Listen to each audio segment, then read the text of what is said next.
हमें एक ट्विंस दिखाए जाते हैं जहाँ पर वे बचपन से हमेशा एक दूसरे का साथ निभाते हुए आए हैं। लड़की का नाम एवा होता है और लड़के का एंड्रयू। जब वे खेल रहे होते हैं तो वे एक प्रॉमिस करते हैं, तो दोनों आपस में वादा करते हैं कि वे एक दूसरे का हाथ कभी मत छोड़ेंगे। जब वे पार्क में खेल रहे होते हैं तो एंड्रयू एवा से बहुत ही ज़्यादा स्लो होता है और वो उसे स्लो होने के लिए कहता है, लेकिन एवा कह रही होती है कि तुम काफ़ी ज़्यादा स्लो हो, क्या तुम तेज़ नहीं दौड़ सकते। जिससे पता चलता है कि वे कितने ज़्यादा अच्छा दोस्त थे और एक दूसरे के बारे में जानते थे। लेकिन एक दिन उन दोनों के पिता ने एंड्रयू को अलग कर दिया, क्योंकि वो घर का सबसे बड़ा बेटा था तो उसे फैमिली का बिजनेस संभालना था। वे दोनों अलग हो गए, जिससे एवा काफ़ी ज़्यादा दुखी थी। लेकिन जब वो दोबारा उससे मिलती है तो वो उसे मरा हुआ पाती है।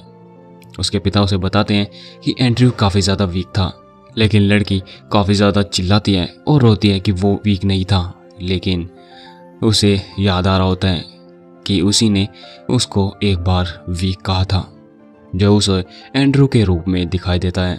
तभी हमें इस बैक स्टोरी से आगे बढ़ते हुए प्रेजेंट में आता है, क्योंकि एवा सपना देख रही थी, क्योंकि हमें भी बैक स्टोरी का बताते चलना था।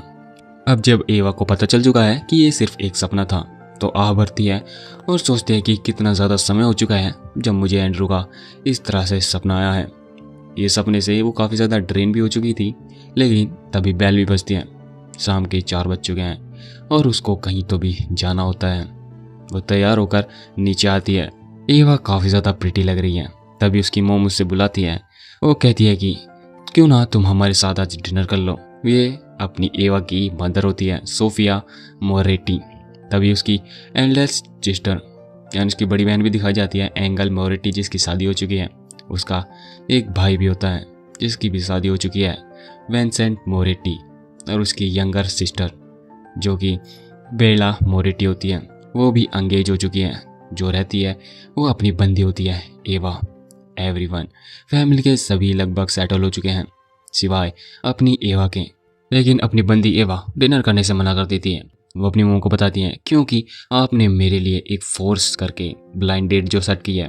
तभी उसकी बड़ी बहन उसे कह रही होती है कि उससे अच्छे से ध्यान रखना और अच्छे से बात करना, कभी भी उसके साथ रूड मत होना। उसकी छोटी बहन भी कह रही होती है कि हाँ तुम कितना भी कह लो, तुम्हें पता नहीं है क्या इसने कितने सारे बंदे रिजेक्ट किए हैं। उसकी मॉम भी कह रही होती है कि तुम्हारा लास्ट बॉयफ्रेंड कितना ज़्यादा बेकार था।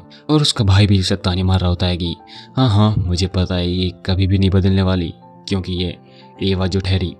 लेकिन अपनी बंदी सभी को इग्नोर करते हुए घर से बाहर आती है। अब हमें बताया जाता है कि अपनी एवा को घर में सबसे ज़्यादा नापसंद क्यों किया जाता है, क्योंकि एवा घर के एक भी रूल नहीं मानती। रूल एक मोरेटी फैमिली के पहला रूल है कि घर का जो आदमी है वो बिजनेस संभालेगा। सेकंड रूल है वुमेन्स कभी भी बिजनेस में इन्वॉल्व नहीं होंगी, वे सिर्फ शादी करेंगी और अपने तक सीमित रहेंगी। और थर्ड रूल है, तभी वहाँ पर उसके पिता आते हैं। थर्ड रूल है कि उन्हें अपने पिता का हमेशा इज्जत करनी होगी। उसके पिता कहते हैं ओह तो तुम कहीं जा रही हो। और जो एवा के पिता होते हैं वो अमेरिका की सबसे बड़ी और पावरफुल फैमिली में से एक आते हैं, जिनका नाम है अलेसेंड्रो मोरेटी। तभी अपनी बंदी बताती हैं, हाँ डैड मैं एक ब्लाइंड डेट पर जा रही हूँ। तभी उसके फादर टोन में बोलते हैं, तुम्हें अच्छे से बिहेव करना चाहिए, मैं नहीं चाहता कि तुम अपनी वजह से हमारी फैमिली का नाम नीचे डुबा दो। एवा फैमिली के हेड से कुछ नहीं कह पाती। तभी वो गाड़ी में बैठती हैं और सोचती हैं, एक समय था जब मैं अपने डैड से बहुत ही ज़्यादा कैजुअल टोन में बात करती थी, लेकिन अब ऐसा लगता है कि मैं सिर्फ एक काम का जरिया हूँ। जब से एंड्रयू मरा है तब से पता नहीं क्या होता जा रहा है, मुझे अब क्या करना चाहिए। तभी अगला सीन हमें उस ब्लाइंड डेट की प्लेस दिखाई जाती है, जहाँ पर वो बंदा काफ़ी ज़्यादा सिंप बन रहा होता है कि आप तो काफ़ी ज़्यादा सुंदर हैं, मेरा नाम रोब चाइमैन है। और उसको बिना कंसर्न के डार्लिंग भी बुला रहा होता है। वो बता रहा होता है कि उसने एवा के बारे में काफ़ी ज़्यादा सुना है। और वो बता रहा होता है कि उसके फादर काफ़ी ज़्यादा समय से एवा के फादर से पार्टनरशिप में है, लेकिन अपनी एवा को इन सब में कोई दिलचस्पी नहीं है। वो देख रही होती है कि ये कन्वर्जेशन कितनी ज़्यादा बोरिंग जा रही है। वो बस जल्दी से खाना खाकर वहाँ से जाना चाहती हैं। तभी एक वेटर आती है और एक ड्रिंक सर्व करती है, लेकिन वो बंदा कहता है कि हमने तो ये ऑर्डर किया ही नहीं था। तभी दूर बैठा एक और बंदा कहता है कि ये मैंने ऑर्डर किया था। हमें उस बंदे को अच्छे से दिखाया जाता है, उसके हाथ में घड़ी और कामनेस। वो बंदा काफ़ी ज़्यादा हैंडसम लग रहा होता है और वो उन दोनों को अच्छे से कह रहा होता है कि आप दोनों एक ग्रेट कपल बन सकते हो। लेकिन लड़की को दिख रहा होता है कि वो लड़का उसमें इंटरेस्ट ले रहा है। वो सोच रही होती कि आखिर ये मुझे इस नज़रों से क्यों देख रहा है। तभी जो रोब होता है, जो ब्लाइंड डेट पर आया होता है, वो जल्दी से कह रहा होता है कि वो सच कह रहा है, हमारी जोड़ी काफ़ी ज़्यादा अच्छी लगेगी। और वो तभी अपनी पॉकेट से एक रिंग निकालता है और उसको प्रपोज कर देता है कि क्या तुम मेरी फ्यूचर वाइफ बनना चाहोगी। लेकिन ये बहुत ही ज़्यादा सडन होता है अपनी एवा के लिए। वो नहीं चाहती कि वो तुरंत शादी कर ले। वो उसको काफ़ी ज़्यादा मना रहा होता है कि हमारी फैमिली भी काफ़ी ज़्यादा अच्छी होगी क्योंकि हम बहुत ही ज़्यादा पावर फैमिली में से आते हैं। यहाँ तक कि रोब बच्चों के बारे में भी सोच रहा होता है कि एक बच्चा एक बच्ची। लेकिन अपनी एवा काफ़ी ज़्यादा ऑकवर्ड होती है और उसके दिमाग में अपनी फैमिली चल रही होती है कि अगर मैंने ये एक्सेप्ट कर ली तो ऐसे ही होगा कि मैंने उन सब फैमिली की बात मान ली और मैं ऐसा दिखाना चाहती हूँ कि हम एक साथ हैं। लेकिन मैं नहीं चाहती कि मैं वापस उसी घर में जाऊँ और मेरे फादर मुझे हमेशा रोल करते रहें। तभी अपनी एवा उठती है और मना कर देती है कि मेरा कोई भी इंटेंशन नहीं है मैरिज का, सॉरी, मुझे यहाँ से जाना चाहिए। और उसे जाते जाते एक बात और बताती है, मेरा नाम एवा है, ना कि डार्लिंग। रोब बस उसे पीछे से बुलाता चला जाता है। अपनी एवा वहाँ से निकल जाती है और जो बंदा हमें दिखाया जाता है वो भी उसे जाते हुए देख रहा होता है। अब लड़की बाहर हॉल में है और सोच रही होती है कि ये काफ़ी ज़्यादा अच्छा हुआ, अब मेरी मोम मुझे बिल्कुल भी नहीं छोड़ेंगी। लगता है मुझे जल्द से जल्द कोई बहाना बनाना पड़ेगा। लेकिन तभी उसका पैर कारपेट में लचता है और वो गिरने वाली होती है। लेकिन हमें पता है आगे क्या होगा। वो बंदा आ जाता है, लड़की भी देखती है, वो वही होता है जो मुझे पहले मिला था। कितना ज़्यादा एम्बेरेसिंग है। लेकिन लड़की उसे फिर भी थैंक यू बोलती है। लेकिन लड़का बताता है, तुम तो काफ़ी ज़्यादा बोर लग रही थी उस डेट पर, तो तुम्हारा क्या कहना है। और उसके बाल कानों से हटाते हुए पीछे करता है, तो तुम क्या सोचती हो मेरे बारे में, क्या तुम मेरे साथ डेट करना चाहोगी। लड़की सोचती है, क्या इसने सच में कहा। इसने किस तरह से कैजुअली मुझे फिजिकली टच किया और मेरे साथ आई कांटेक्ट बनाया। जिस तरह से ये बात करता है वैसे जैसे कोई ऑर्डर दे रहा हो। ये अच्छा नहीं है। लेकिन लड़की को पता होता है कि अगर उसने ये एक्सेप्ट कर लिया तो उसकी ज़िंदगी पूरी तरह बदलने वाली है। लेकिन फिर भी उसे ऐसा बंदा चाहिए होता है। वो याद करती है अपने फादर को कि वो कितने ज़्यादा डोमिनेंस है। तो एक लड़की को ऐसा ही बंदा चाहिए होता है हमेशा से, जो उसे प्रोटेक्ट कर सके, जो इस काबिल हो, जो उसके पहले बिहेवियर से, उसके पहले डोमिनेंस को टक्कर दे सके। तो वो अपने बंदे को हाँ कर देती है। अब जबकि लड़की ने हाँ कर दिया है तो रूम में वो सब कुछ चालू हो जाता है जो हमेशा से किसी भी कपल के बीच में होता है। अब एक रूम में दोनों की इंटीमेसी स्टार्ट हो जाती है। वो उसको किस करता है और लड़कियों को हमेशा एक पैसिनेट किस ही चाहिए होता है भाई। वो उसको दीवार से लगाता है and then again and again. लड़की सोच रही होती है कि इसे पता है कि ये क्या कर रहा है, लेकिन फिर भी एट दिस रेट अगर मैं ये करती रही तो। तभी उसे कुछ तो भी टच होता है। उसकी जेब में एक गन होती है। वो घबरा जाती है और कहती है, तुम्हारे पास गन क्या कर रही है। बंदा उसे रिलैक्स होने के लिए कहता है। वो गन अपनी पॉकेट से निकालता है और दूर रख देता है। तुम्हें इसके बारे में चिंता करने की ज़रूरत नहीं है। मैं कसम खाता हूँ जब तक कि तुम मेरे साथ हो तुम सेफ हो।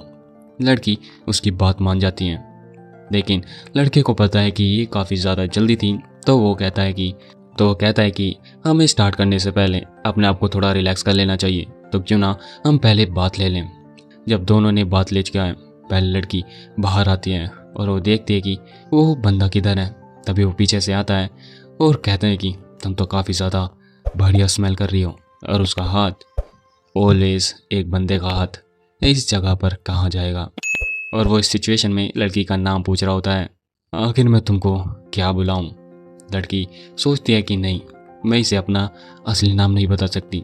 तो वो उससे दूर हटती है और ख़ुद को जूलियट बताती है। ओह, जैसे कि शेक्सपियर में था। तो फिर ठीक है, मैं भी रोमियो हूँ। एवा कहती है कि तुम्हें नहीं लगता कि हम एक दूसरे के बारे में जितना कम जाने उतना ज़्यादा अच्छा है? और ये तुम्हारे यहाँ पहली बार नहीं लगता। ओ तो तुम कहना चाहती हो कि हम पूरी नाइट करें और सुबह अलग हो जाएं? तभी वो हाथ आगे बढ़ाता है। ज़्यादातर वुमेन सुबह होते ही अपना माइंड चेंज कर लेती हैं। तभी लड़की डोमिनेंस में आते हुए कह रही होती है कि अच्छा ऐसी बात है, तो देखते हैं कल सुबह कौन ज़्यादा बिछड़ने से दुखी फील करता है। आगे तुम्हें पता ही है क्या होगा। क्या मुझे इसकी इमेजेस डालनी चाहिए? जितनी इमेजेस हो सके मैं उतनी डालूंगा, और बाकी सब तुम समझ रहे हो ना। यूट्यूब सेंसर काफ़ी ज़्यादा हाईली सेंसिटिव होता है। मैं सीधा मॉर्निंग में मिलता हूँ।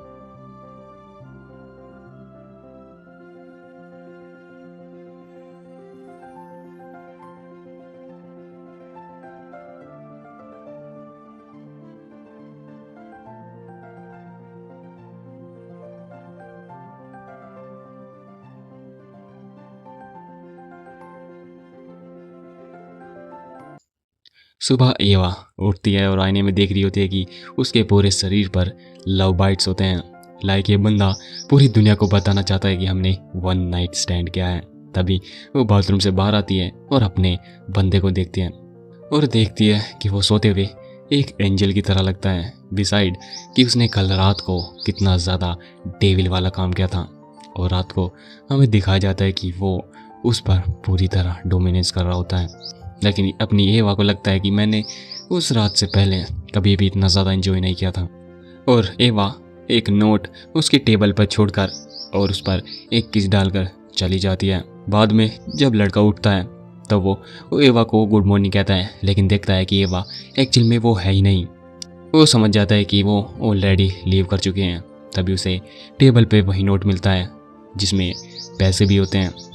उस पर लिखा होता है कि कल रात के लिए थैंक यू, जिसे पढ़कर बंदे को काफ़ी ज़्यादा इरिटेशन हो रही होती है। वो एक फ़ोन मिलाता है और उस बंदी को यानी कि अपनी एवा को ढूंढने के लिए किसी को कह रहा होता है कि, और इस बंदे को पता है कि उसने अपना रियल नेम नहीं बताया था। साथ ही साथ वो तैयार भी हो रहा होता है और वो उसके फीचर्स बता रहा होता है कि मुझे नहीं पता कि वो क्या है, लेकिन उसकी आंखें काफ़ी ज़्यादा सुंदर हैं। लाइक उसकी हाइट होगी 5'6", ग्रीन आइज़ हैं और वो अपनी 20s में है। वो बाहर आता है और उसके लिए सिक्योरिटी गार्ड खड़े होते हैं। वो गाड़ी में बैठता है, वो कहता है कि, और वो कपोनी रेजिडेंटल के लिए निकल जाता है। तभी फ़ोन के दूसरी साइड से आवाज़ आती है कि आखिर आप उसे ढूंढ क्यों रहे हैं? बंदा बताता है मुझे नहीं पता, शायद से मैं उससे रिवेंज लेना चाहता हूँ और बताना चाहता हूँ मुझे से मेल को एक प्रोस्टिट्यूट की तरह इस्तेमाल करने का नतीजा क्या होता है। पिछली रात की हमें कुछ क्लिप्स दिखाई जाती हैं।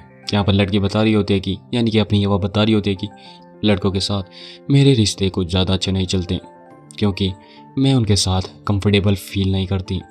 ऐसा लगता है कि अगर तुम किसी के साथ हो तो तुम किसी प्रेशर में हो। लड़का कहता है कि मुझे लगता है कि मैं तुम्हें समझ पा रहा हूँ। जब तुम किसी के साथ होते हो तो तुम्हें उस दूसरे पर्सन का भी ध्यान रखना पड़ता है, जिससे तुम काफ़ी ज़्यादा प्रेशर महसूस करते हो। लड़की कहती है ऐसा लगता है कि तुम समझ रहे हो, लेकिन लड़का बताता है हाँ मैं इसे समझ सकता हूँ कि कुछ ऐसा ही मेरे साथ भी हुआ था। लड़की सोचती है क्या इसे भी किसी बात का प्रेशर है। लड़का बताता है कि तुम इस पल को एंजॉय करो क्योंकि जब तुम सुबह यहाँ से जाओगी तो तुम अपनी पुरानी स्ट्रेसफुल ज़िंदगी में लौटने वाली हो, लेकिन अभी ये रात तुम्हें फ्री है तो तुम इस रात को किस तरह बिताने चाहोगी क्योंकि तुम्हारे पास फ्री विल जो है। तभी लड़की मुड़ती है और कहती है कि मैं ये तभी सीन कट होता है और एवा को एक स्लैप लग रहा होता है क्योंकि उसके डैड को पता चल चुका है कि ना कि वो डेट से छोड़ कर आई है, बल्कि एक नाइट किसी रैंडम बंदे के साथ बिता कर आई है। उसके डैड उसे पागल कह रहे होते हैं, लेकिन एवा कह रही होती है कि डैड मैं किसी से भी बिजनेस रिलेशन के चक्कर में शादी नहीं करना चाहती। लेकिन उसके डैड काफ़ी ज़्यादा गुस्सा हैं और उसे उसका मुंह बंद करने के लिए कहते हैं आखिर मैं तुम्हारा क्या करूं? तुम कब सुधरने वाली हो? तुम ये सब स्टूपिडिटी कब बंद करोगी? क्या तुम्हारा दिमाग इसलिए ख़राब हो चुका है कि तुम वो सब करती थी? मतलब ये लड़की बहुत ही ज़्यादा नशे करती थी पहले, लेकिन एवा बताती है वो काफ़ी ज़्यादा पास्ट हो चुका है, लेकिन अब मैं बदल चुकी हूँ। उसके डैड उसे चुप करा देते हैं और उसे उसी कमरे में बंद करके चले जाते हैं और कहते हैं अब तुम यहाँ पर बंद रहोगी अपनी एवा अपने डैड को मनाने की कोशिश करती हैं, लेकिन अब वो अपने कमरे में बंद है और याद कर रही होती है कि कैसे उस बंदे ने कहा था कि ये रात तुम्हारी फ्री है बिना किसी प्रेशर के, तो तुम इसे कैसे बिताना चाहोगी। ये सारे शब्द उसके दिमाग में घूम रहे होते हैं और अपनी एवा को सच में फील हो रहा होता है कि मैं उस स्ट्रेंजर के साथ ज़्यादा फ्री फील कर पा रही थी, ज़्यादा आज़ाद फील कर पा रही थी, एक्सेप्ट माई ओन फैमिली।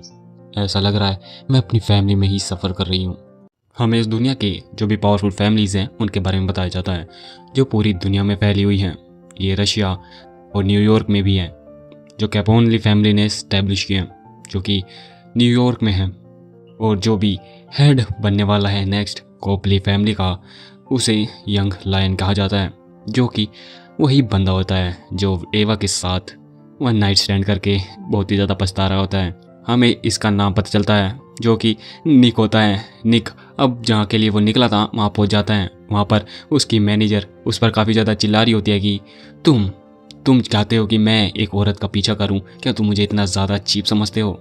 निक की पर्सनल असिस्टेंट होती हैं जेन, दूसरा होता है उसका ही सेकंड असिस्टेंट जो होता है लियो, जो अपने बंदे को काफ़ी ज़्यादा सुना रहा होता है कि लगता है इस बार एक लड़की से धोखा खाकर आया है ये। निक उस लड़की से कह रहा होता है कि मैंने तुम्हें इसलिए कहा था क्योंकि तुम कंप्यूटर्स में अच्छी हो, मुझे अभी तक यकीन नहीं हो रहा कि तुम उस लड़की को ढूंढ नहीं पाई। जेन उस पर चिल्ला रही होती है क्योंकि उसने सिर्फ अपनी लड़की के यानी कि एवा के कुछ ही ट्रेड्स बताए होते हैं, ना उसका नाम ना कुछ पता, लेकिन फिर भी उसने काफ़ी ज़्यादा कोशिश की है।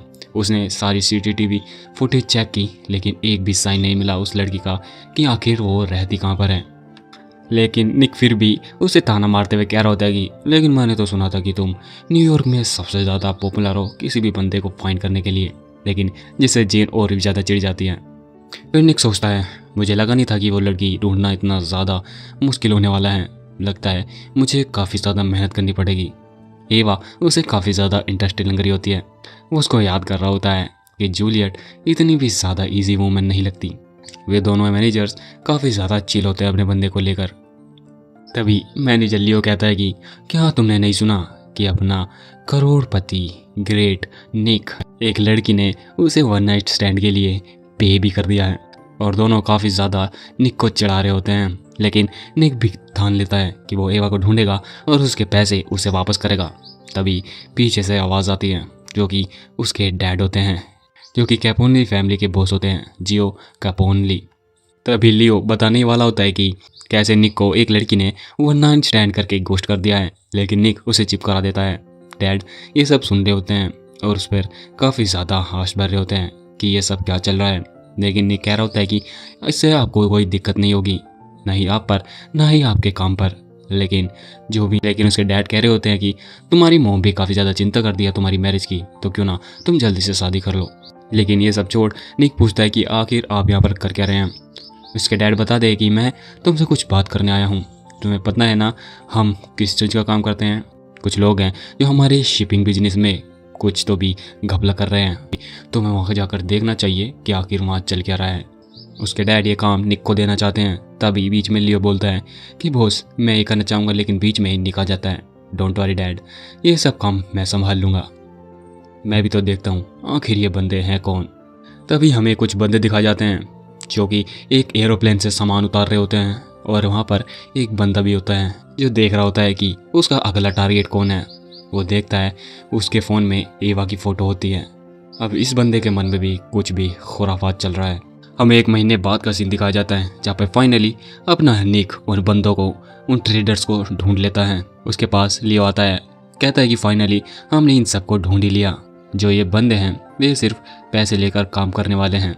लेकिन तभी लियो बताता है कि उसे कुछ गड़बड़ मिली है। केले आर्चर यानी कि तीरंदाज केले नाम है बंदे का।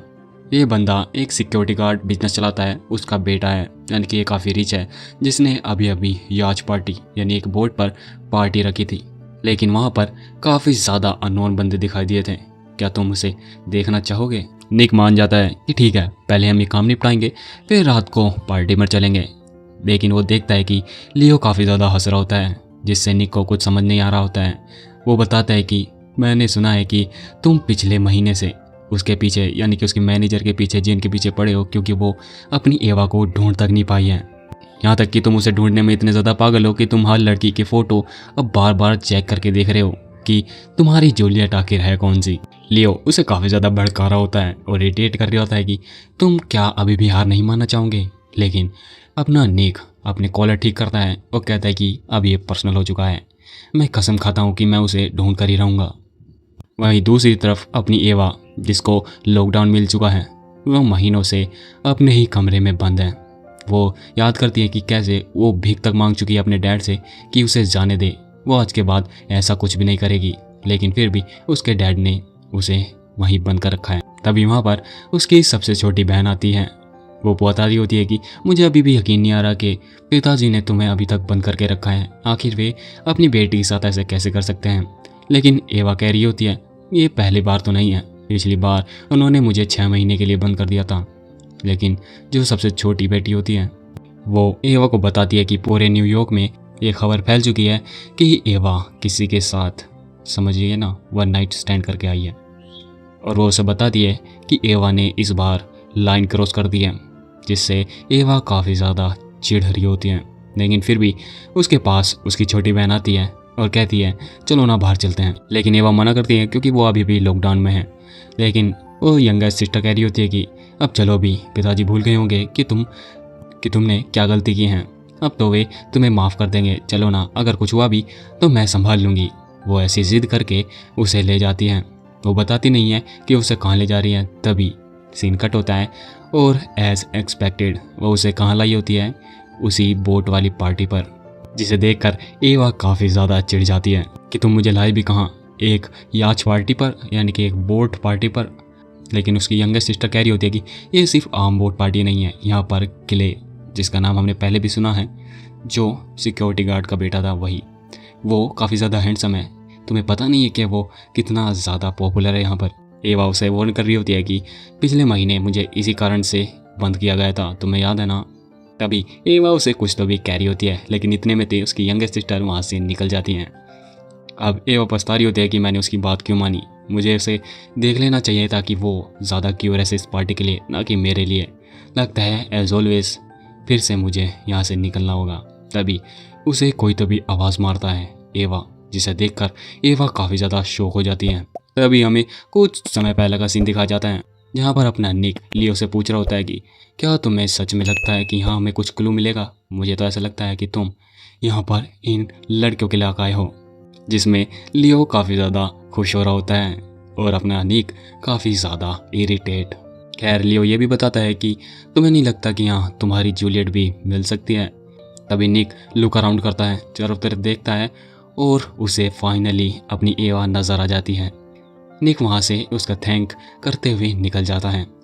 तभी हमें उसी चीज़ का सीन दिखाया जाता है जहाँ पर एवा किसी बंदे को देखकर घबरा गई होती हैं। उसके सामने एक काफ़ी ज़्यादा टोल बंदा होता है जिसका नाम होता है जिमी, जिसे अपनी लड़की काफ़ी ज़्यादा नापसंद कर रही होती है और उसे वहाँ से जाने के लिए कहती है। लेकिन उस जिमी को कुछ भी फ़र्क नहीं पड़ रहा होता। वो बताता है कि ओह तुम कितनी ज़्यादा कोल्ड हो, हम एक समय पर लवर हुआ करते थे।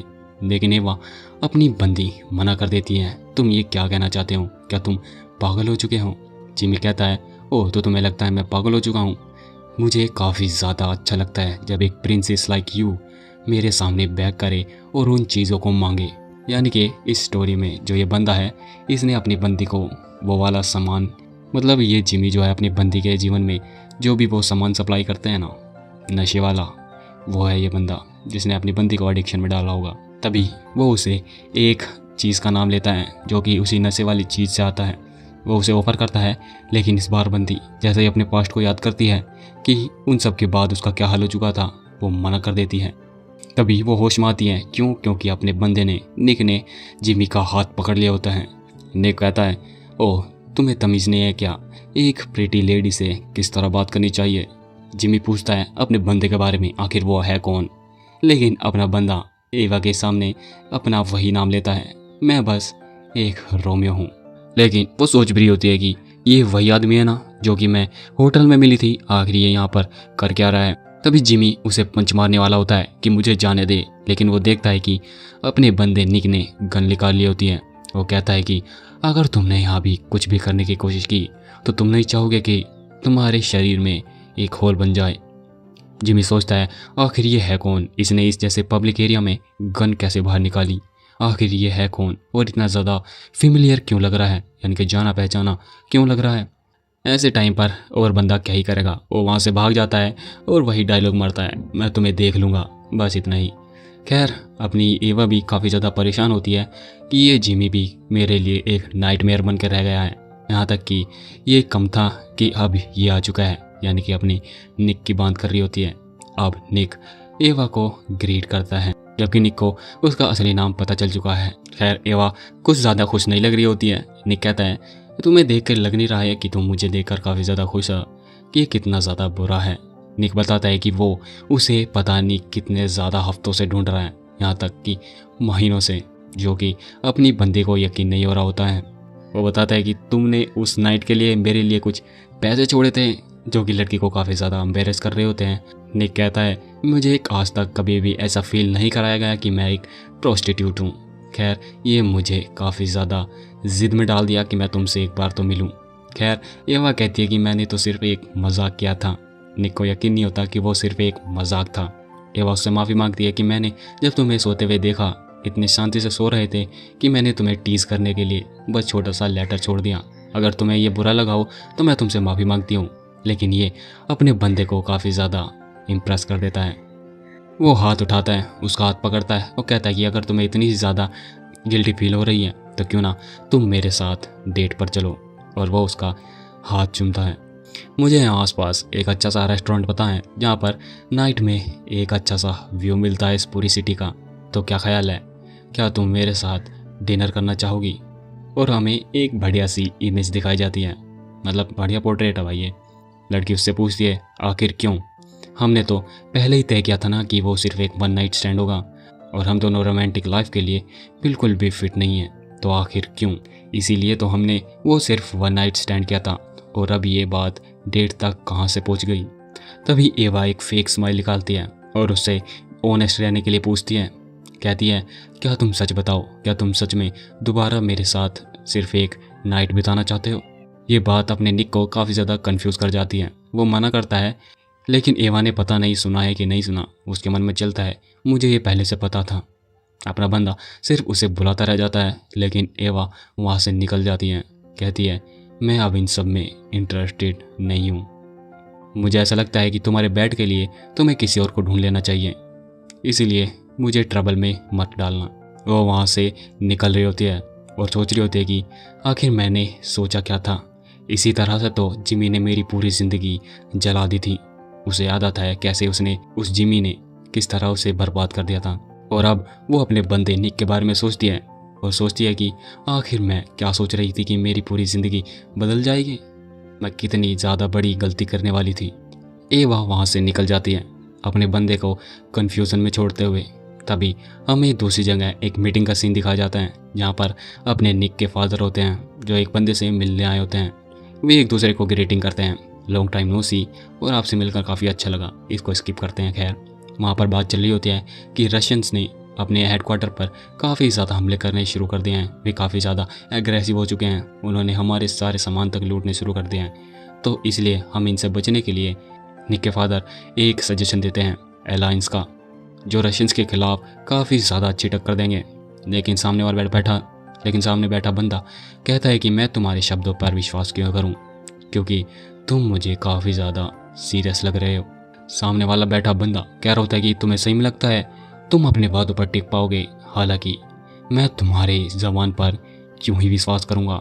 और दोनों फैमिलीज़ के बॉडीगार्ड्स ने गन उठा ली होती है, लेकिन निक के फादर कहते हैं मुझे पता है कि तुम मेरे ज़बान पर विश्वास नहीं करोगे, इसलिए मैं चाहता हूँ कि हमारे दोनों बच्चे शादी कर लें। इसे हम एक एलायंस का ट्रस्ट मानेंगे जो कि एक सील की तरह काम करेगा। सामने वाला बंदा काफ़ी ज़्यादा खुश हो जाता है, ओह एक मैरिज अलायंस, ये तो काफ़ी ज़्यादा दिलचस्प है। तभी सीन चेंज होता है भाई, प्रॉपर रेड रूम लग रहा है। एक बंदा एक बंदे को मतलब दूसरे बंदे को टॉर्चर कर रहा होता है, जिसके मुंह पे पट्टी भी लग रही होती है।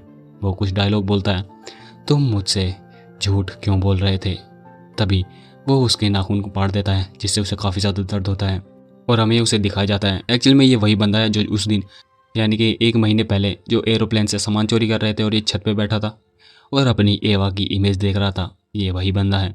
ये बोलता है कि तुम्हें सच में लगता है कि तुम्हें कोई भी आके बचा पाएगा। वो उसे वहीं पर मार देता है। तभी उसका नाम बुलाया जाता है। खैर नाम तो नहीं, कहा जाता है कि बॉस बॉस। ये बंदा भी बॉस है। उसका मैनेजर आकर उसके कान में कुछ बोलता है और वो बोलता है एक मैरिज अलायंस के बारे में जो कि हमें पहले से पता है। वो काफ़ी ज़्यादा खुश हो रहा होता है कि अच्छा ऐसी बात है तो चलो देखते हैं आखिर हम किसे बेट बना सकते हैं। और हमें जिमी को दिखाया जाता है। तो अब हमें थोड़ी सी निक की यादों के बारे में बताया जाता है, मतलब जहाँ पर निक उस बार में पहली बार मिला था अपनी एवा से। हमें पता चलता है कि अपना जो निक है वो सिर्फ वहाँ पर सिर्फ मज़े करने आया होता है। पहले तो निक के मन में सिर्फ क्यूरियोसिटी होती है अपनी एवा के बारे में कि वाह क्या ब्यूटीफुल लेडी है, लेकिन मैं बस अपना टाइम वहाँ पर ख़त्म कर रहा था। लेकिन मैंने जैसे वो देखा उसके टॉप से बॉटम तक वो एक ब्यूटी थी, मतलब अपनी एवा के बारे में बात कर रहा होता है ये, और वो बस उसे देखे ही जा रहा था। निक को लगता है कि उस जैसी खूबसूरत लड़की को आखिर कौन देखने से बच सकता है। तभी हमें वो दिखाया जाता है जिसके साथ वो अपनी एवा मीटिंग करने आई होती है। वो सोचता है, मतलब निक सोचता है कि क्या वो इसके साथ एक पार्टनर बनना चाहेगी। तभी हमें दिखाया जाता है कि एक्चुअली में निक ने वो वेटर भेजी होती है उन दोनों के पास उस ड्रिंक को सर्व करने के लिए। और बाकी का तो हमें भी पता है, हमें देख चुके हैं कि आगे क्या हुआ था। ये दोनों मना कर देते हैं और अपने बंदे की तरफ इशारा करते हैं और तभी मिलती हैं उन दोनों की आंखें और हमें दिखाया जाता है कि पहले की तरह वो वहाँ से उठकर चली जाती है। वो और निक याद करता है वो अपनी एवा का लुक। वो सोचता है कि वो लुक मुझे बता रहा था कि वो लड़की चाहती है, उसे किसी की भी ज़रूरत नहीं है और यही बात मुझे उसका पीछा करने पर मजबूर कर देती है। और बाकी तो हमें पता ही है कि आगे क्या हुआ था। निक के मन में अभी भी बहुत सारी यादें चल रही होती हैं कि कैसे एवा के रूप कितने ज़्यादा बदलते रहते हैं। कभी वो बहुत ज़्यादा डरी हुई लगती है और कभी वो काफ़ी ज़्यादा बोल्ड लगती है, एंड देन सडन वो एक बच्ची सी बन जाती हैं। और यही चीज़ें हैं जो मुझे इस लड़की को देखने से, पसंद करने से रोक नहीं पा रही हैं। वो सोचता है कि अगर कल जैसे कि हर लड़की मेरे साथ करती है, सुबह उठते ही मुझसे मिलने की भीख मांगती है, अगर इसने ये किया तो ये काफ़ी ज़्यादा बुरा तो बिल्कुल भी नहीं होगा। लेकिन रेस्ट ऑफ द टाइम हमें पता है कि आगे क्या हुआ था। अपनी बंदी एवा उससे घोस्ट करके भाग जाती है, पैसे देकर भाग जाती है भाई, एक प्रोस्टिट्यूट की तरह, जिस बात से अपने बंदे को गुस्सा आया होता है और उसे कसम खा लेता है कि अपनी एवा को वो ढूंढ कर ही रहेगा। और वो अपनी मैनेजर को उसे ढूंढने के लिए निकाल लेता है, मतलब ढूंढो। वो एवा से मिलती जुलती सारी फोटेज निकाल लेता है और एवा को ढूंढने की पूरी कोशिश करता है। वो अपनी एवा से ऑब्सेस हो चुका है, लेकिन 1 महीने के बाद भी वो उसे ढूंढ नहीं पा रहा था। मतलब अभी तक जो ये चल रहा है ना, ये हमें पीओवी दिखाया जा रहा है अपने निक का कि वो एवा के बारे में क्या सोचता है। लेकिन उसकी जो मैनेजर होती है जेन, वो मना कर देती है, मैं अब और नहीं कर सकती, मैं तुम्हें बता रही हूँ तुम उसे कभी नहीं ढूंढ पाओगे। लेकिन और वो बता रही होती है कि आखिर तुम उसको ढूंढना क्यों चाहते हो, जबकि उसने सिर्फ तुम्हारे साथ एक नाइट स्पेंड की थी। लेकिन अपना बंदा निक सोच रहा होता है कि जेन जैसी लड़की, एक प्रो लड़की उस तक ढूंढ नहीं पा रही है, क्या सच में उसने मुझे घोस्ट कर दिया है। लेकिन नहीं, वो कसम खा लेता है कि मैं गिव अप नहीं करूँगा। और कट सीन होता है फिर से उसी शिप पर। हमें उसी शिप पार्टी की तरफ दिखाया जाता है जहाँ पर अपना निक की पीओवी दिखाया जाता है। वो सोच रहा होता है कि मैं उसे ढूंढ कर रहूँगा, चाहे कुछ भी हो जाए, मैं उसे मिलकर रहूँगा। और तभी उसे एवा दिख जाती है, जैसा कि हमें पता है। और वो उसे सोचने से पहले ही वो बस उसे गले लगाना चाहता है। वो उसके दिमाग में कुछ नहीं चल रहा था, उसके पैर अपने आप एवा की तरफ बढ़ने लगे और बस वो एवा से मिलना चाहता था। और हमें पता ही है वो उससे मिलता है और उसका हाथ पकड़ता है और उसे डेट के लिए पूछता है। लेकिन वो उसके मन में चल रहा होता है कि मुझे बस एक चांस चाहिए, एक चांस, तो वो कभी भी मना नहीं करेगी। लेकिन जैसे कि हमें पता है एवा पूछती है आखिर क्यों, क्या तुम फिर से मेरे साथ सिर्फ एक रात बिताना चाहते हो। जैसे कि निक ऑलवेज कंफ्यूज था उसको लेकर कि वो ऐसा क्यों कह रही है। वो जाते जाते कहती है कि मुझे इन सब की ज़रूरत नहीं है और वो उसको कन्फ्यूज़न में छोड़ जाती है। लेकिन अभी भी अपने निक को विश्वास नहीं हो रहा था कि उसको ऐसा लग रहा था जैसे किसी ने उसके मुंह पर चाटा मार दिया हो। वो लड़की अपने बंदे को नहीं चाहती, लेकिन वो उसका ही चॉइस है। तो वो सोचता है कि उसे बैक ऑफ कर देना चाहिए, लेकिन वो सोचता है मैं ऐसा तो नहीं हूँ कि मैं किसी के लिए भीख मांगूं, ऐसे किसी के लिए जो मेरे में इंटरेस्ट ही नहीं रखता हो। लेकिन फिर उसके पैर बढ़ते हैं आगे, उसका हाथ पकड़ा जाता है और अपना निक सोचता है फिर आखिर क्यों मैं तुम्हें यूं ही जाने देना नहीं चाहता। एवा भी काफ़ी ज़्यादा कंफ्यूज होती है कि आखिर वो करना क्या चाहता है। तभी अपना निक बताता है ऐसा नहीं है कि मैं तुम्हारे साथ सिर्फ सोना चाहता हूँ, मैं सच में तुम्हारे बारे में और ज़्यादा जानना चाहता हूँ। निक अपना नंबर देता है एवा को और बोलता है कि मुझे कभी भी कॉल कर सकती हो, और हाँ, फिर मैं दिखाऊंगा कि मैं तुम्हारे बारे में कितना ज़्यादा सीरियस था, तुम मेरा इंतज़ार करना। और वो ये कहकर वहाँ से निकल जाता है। सोचता है सब कुछ क्लियर हो चुकी थी अब। निक को पता चल चुका था कि वो एवा अपने निक को नहीं चाहती, लेकिन ऐसा नहीं है। निक को पता चल चुका है कि वो उसे चाहता है, लेकिन वो उसे नहीं चाहती। इस केस में अब निक एवा को अपना बनाने का पूरा कोशिश करने का सीन कट होता है एवा की यूनिवर्सिटी पर, जहाँ पर एवा अपने कॉलेज आई हुई होती है और वो अपने बंदे के बारे में सोच रही होती है कि उसने मुझे नंबर दिया और बस ऐसे ही चला गया। वो उसका कार्ड देख रही होती है। एवा सोचती है क्या उसे अपने बंदे निक को कॉल करना चाहिए, लेकिन तभी उसे अपने डैड याद आते हैं कि नहीं, अभी तो मैं इतनी ज़्यादा फ्री हो चुकी हूँ, इतने लॉन्ग टाइम के लॉकडाउन के बाद मैं फिर से अपनी फ्रीडम खोना नहीं चाहती। लेकिन फिर भी उसके मन में निक आ रहा होता है कि कैसे वो कितना ज़्यादा सिंसियर था, लेकिन वो मना कर देती है, लेकिन नहीं, मैं इस बार ये नहीं करूँगी। तभी उसे कोई बुलाता है। एवा जो देखती है और शौक हो जाती है कि उसके सामने चमचमाती कार, एक लग्जरी घड़ी एंड पूरा का पूरा निक खड़ा होता है। वो सोचती है कि आखिर वो यहाँ पर कर क्या रहा है। उसे यकीन नहीं हो रहा होता है कि आखिर निक ने उसे ढूंढा कैसे। अपना निक बताता है जबकि मुझे तुम्हारा नाम पता था तो मैंने ढूंढ लिया। और एवा को लग रहा होता है कि वो उसे इतने समय से स्टॉक कर रहा है, जो कितना ज़्यादा शेमलेस है। और वो उस पर चिल्ला रही होती है तुम ज़्यादा सीरियस नहीं हो रहे हो। लेकिन क्राउड भी काफ़ी ज़्यादा शौक होती है उन दोनों को देखकर कि आखिर यहाँ पर चल क्या रहा है। और कुछ लोग कह रहे होते हैं कि देखो उसकी कार कितनी ज़्यादा महंगी है, मुझे लगता है कि इन दोनों के बीच में कुछ ना कुछ चल रहा है। तभी एवा उसके पास आती है और धीरे आवाज़ में कहती है कि मुझे बताना चाहिए था ना, मुझे कॉल करना चाहिए था कि तुम मुझे यहाँ मिलने आ रहे हो। तुमने कहा था कि जब मैं चाहूँगी तभी मैं तुम्हें कॉल करूँगी, तो फिर क्यों। एमसी कहता है हाँ मैंने कहा था, लेकिन वो उसका बाल पकड़ता है और वो उनके बालों पर किस करता है और कहता है कि मैंने ये नहीं कहा था कि मैं तुम्हें ढूंढने के लिए नहीं आऊँगा। और पीछे क्राउड काफ़ी ज़्यादा खुश हो जाती है और बहुत ही ज़्यादा चीयर कर रही होती हैं कि date him date him date him. लेकिन एवा काफ़ी ज़्यादा शौक होती है। वो अपने बंदे को धक्का देती है कि लेकिन पहले यहाँ से चलो, यहाँ से निकलते हैं। निक पूछता है, उससे मजाक कर रहा होता है कि ओ तो तुम काफ़ी ज़्यादा जल्दी में लग रही हो। एवा कहती है अरे यार जल्दी चलो ना। और वो सोचती है कि ये कितना ज़्यादा बुरा है। दोनों गाड़ी में बैठते हैं और निक देखता है कि सच में एवा। वो पूछता है कि क्या सच में तुम यहाँ नहीं आना चाहती थी। एवा कहती है कि यहाँ से जल्द निकलो, लेकिन एमसी उसे रोकता है और उसके पास आता है। मुझे हेट करना थोड़ा बंद करो, तुम्हें पता नहीं है कि मुझे कितना ज़्यादा हिम्मत करनी पड़ी है यहाँ तक आने के लिए। जिसे देखकर अपनी एवा काफ़ी ज़्यादा स्पीचलेस हो जाती है। एवा कहती है आप जल्दी चलो, कितना ज़्यादा प्ले बॉय की तरह एक्ट कर रहे हो तुम। निक कहता है कि ओह तो मुझे लगता है कि ये तुम्हें काफ़ी ज़्यादा पसंद आया, तो लगता है हमें अब निकलना चाहिए। और लड़की सोचती है मैं सच में ये बस वो करना चाहता है जो ये चाहता है। और वे गाड़ी लेकर निकल जाते हैं।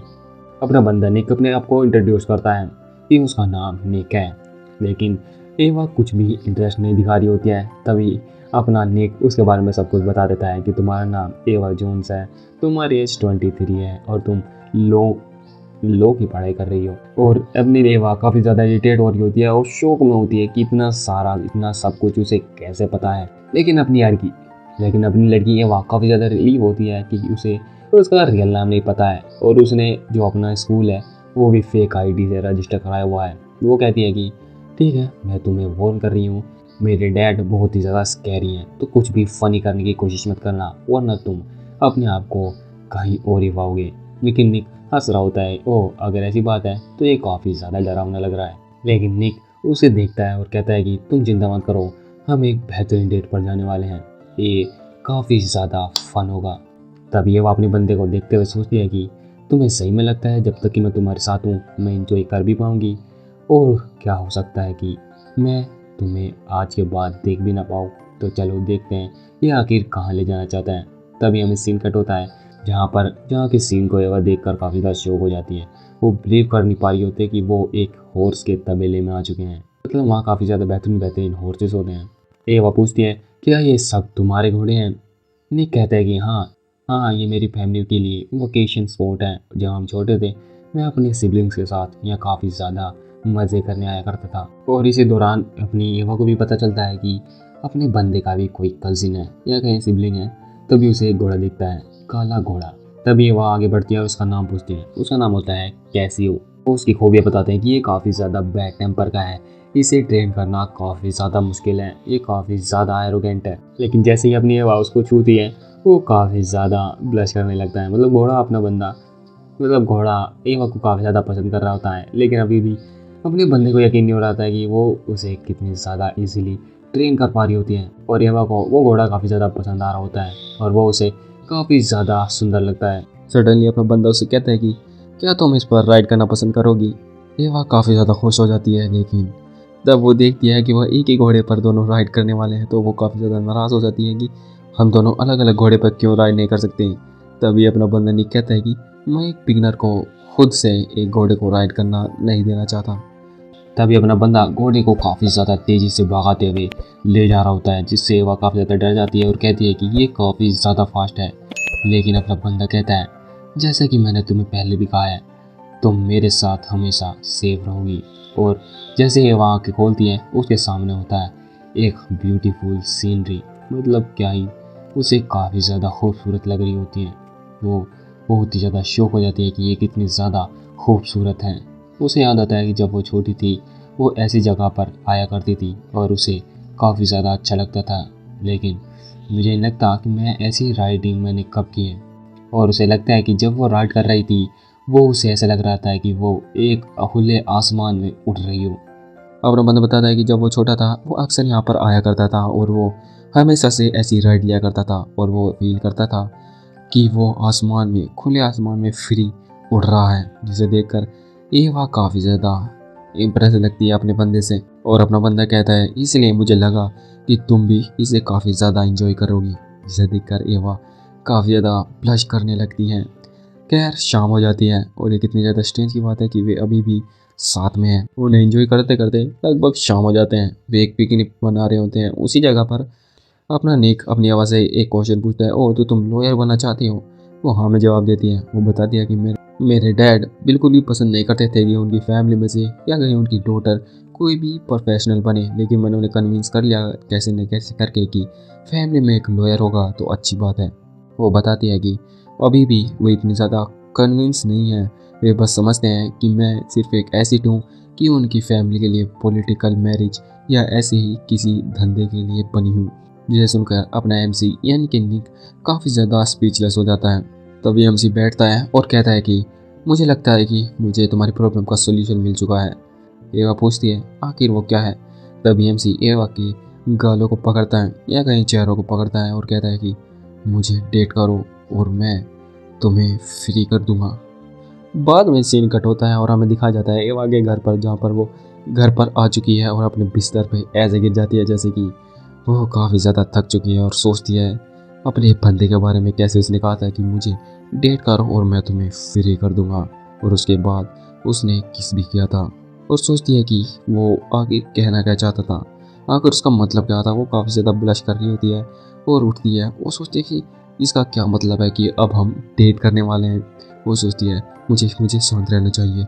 ऐसा नहीं है कि वो पहला बंदा है जिसे मैं डेट कर रही हूँ, लेकिन उसके दिमाग में चल रहा होता है कि, और वो इधर से उधर चक्कर भी मारे होते हैं कि आखिर मुझे नेक्स्ट वीक यानी कि नेक्स्ट डेट पर क्या पहनना चाहिए, एक ड्रेस, एक पैंट, एक क्या क्या क्या। वही लड़कियों को ड्रेस में काफ़ी ज़्यादा कन्फ्यूजन होती है। तभी वो सोचती है आखिर मेरे साथ गलत हो क्या गया है, मैं इतनी ज़्यादा होपलेस कभी भी फील नहीं किया है और अब उस बंदे के कारण। तभी एवा के रूम का गेट खुलता है और उसके डैड अंदर आते हैं। उसके डैड एवा से पूछते हैं आखिर तुम इतनी ज़्यादा लेट क्यों आई?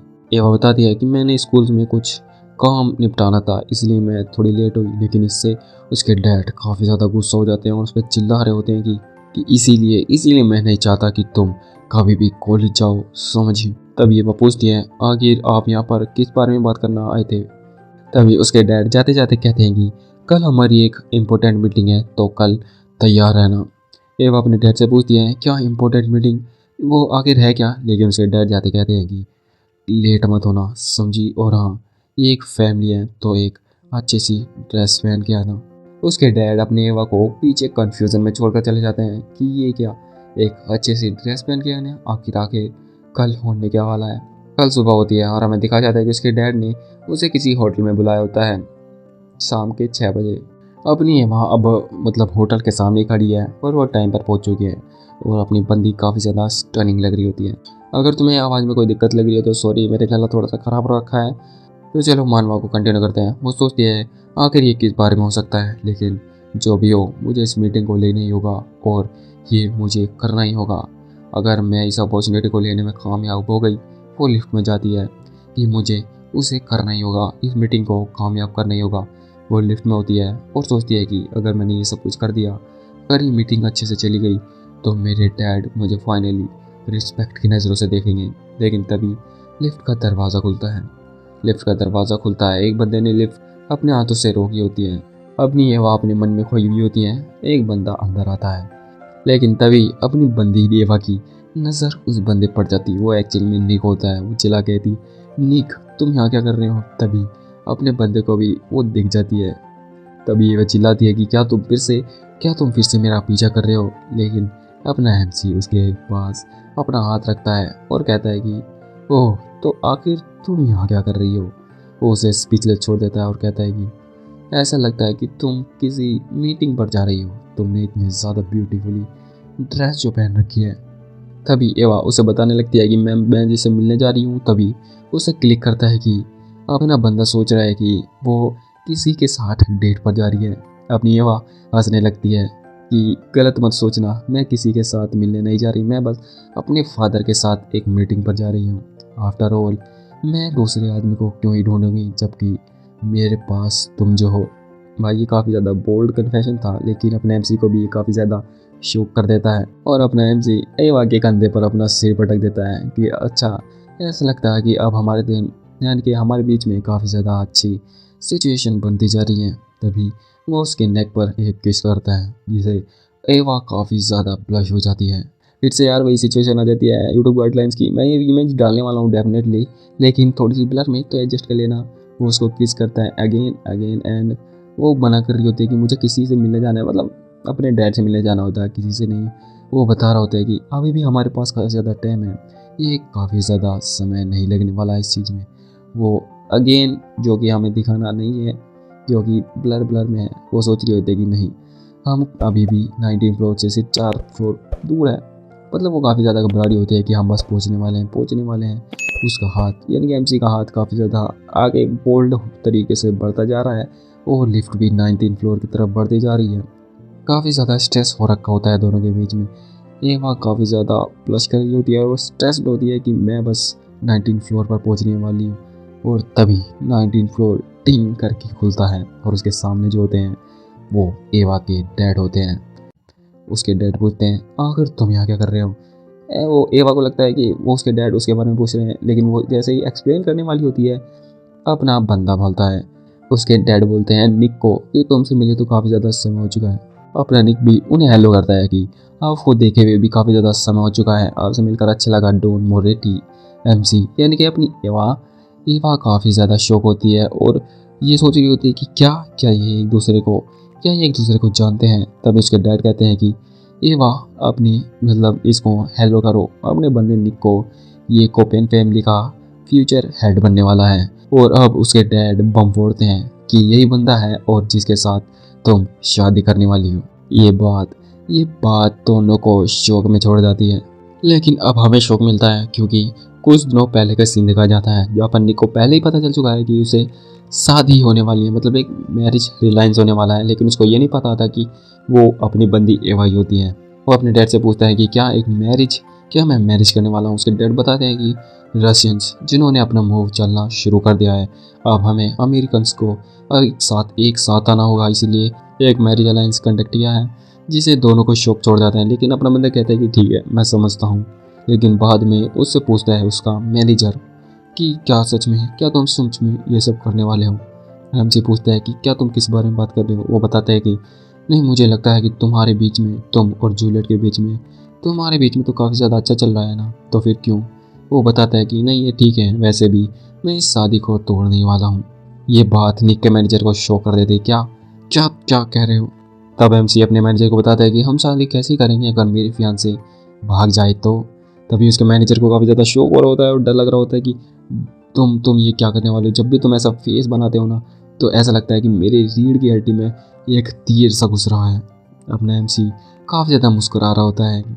अब हमें एमसी के अंदर की आवाज़ बताई जाती है कि वो बाहर से तो स्माइल कर रहा होता है, लेकिन अंदर अंदर उसका हार्ट काफ़ी ज़्यादा तेज़ी से धड़क रहा होता है। उसका जो डेस्टिनी है वो पहले ही उसके पैदा होने से पहले डिसाइड हो चुकी थी कि वो कपोनी फैमिली का एक बॉस बनने वाला है, या कहें मतलब कपोनी फैमिली को आगे बढ़ाएगा। लेकिन उसने अपनी फैमिली के लिए आज तक जो किया है, बस उसने अपनी फैमिली के लिए किया है, तो उसे ये अलाउ होना चाहिए कि वो उससे मैरिज कर सके जिससे वो चाहता है।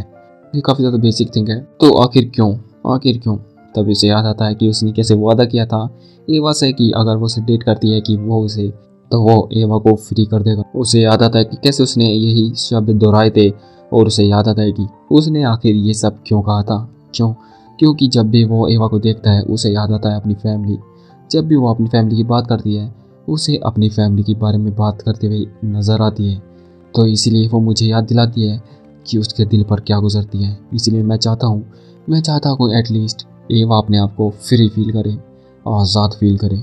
मैं एवा को आज़ाद करना चाहता हूँ।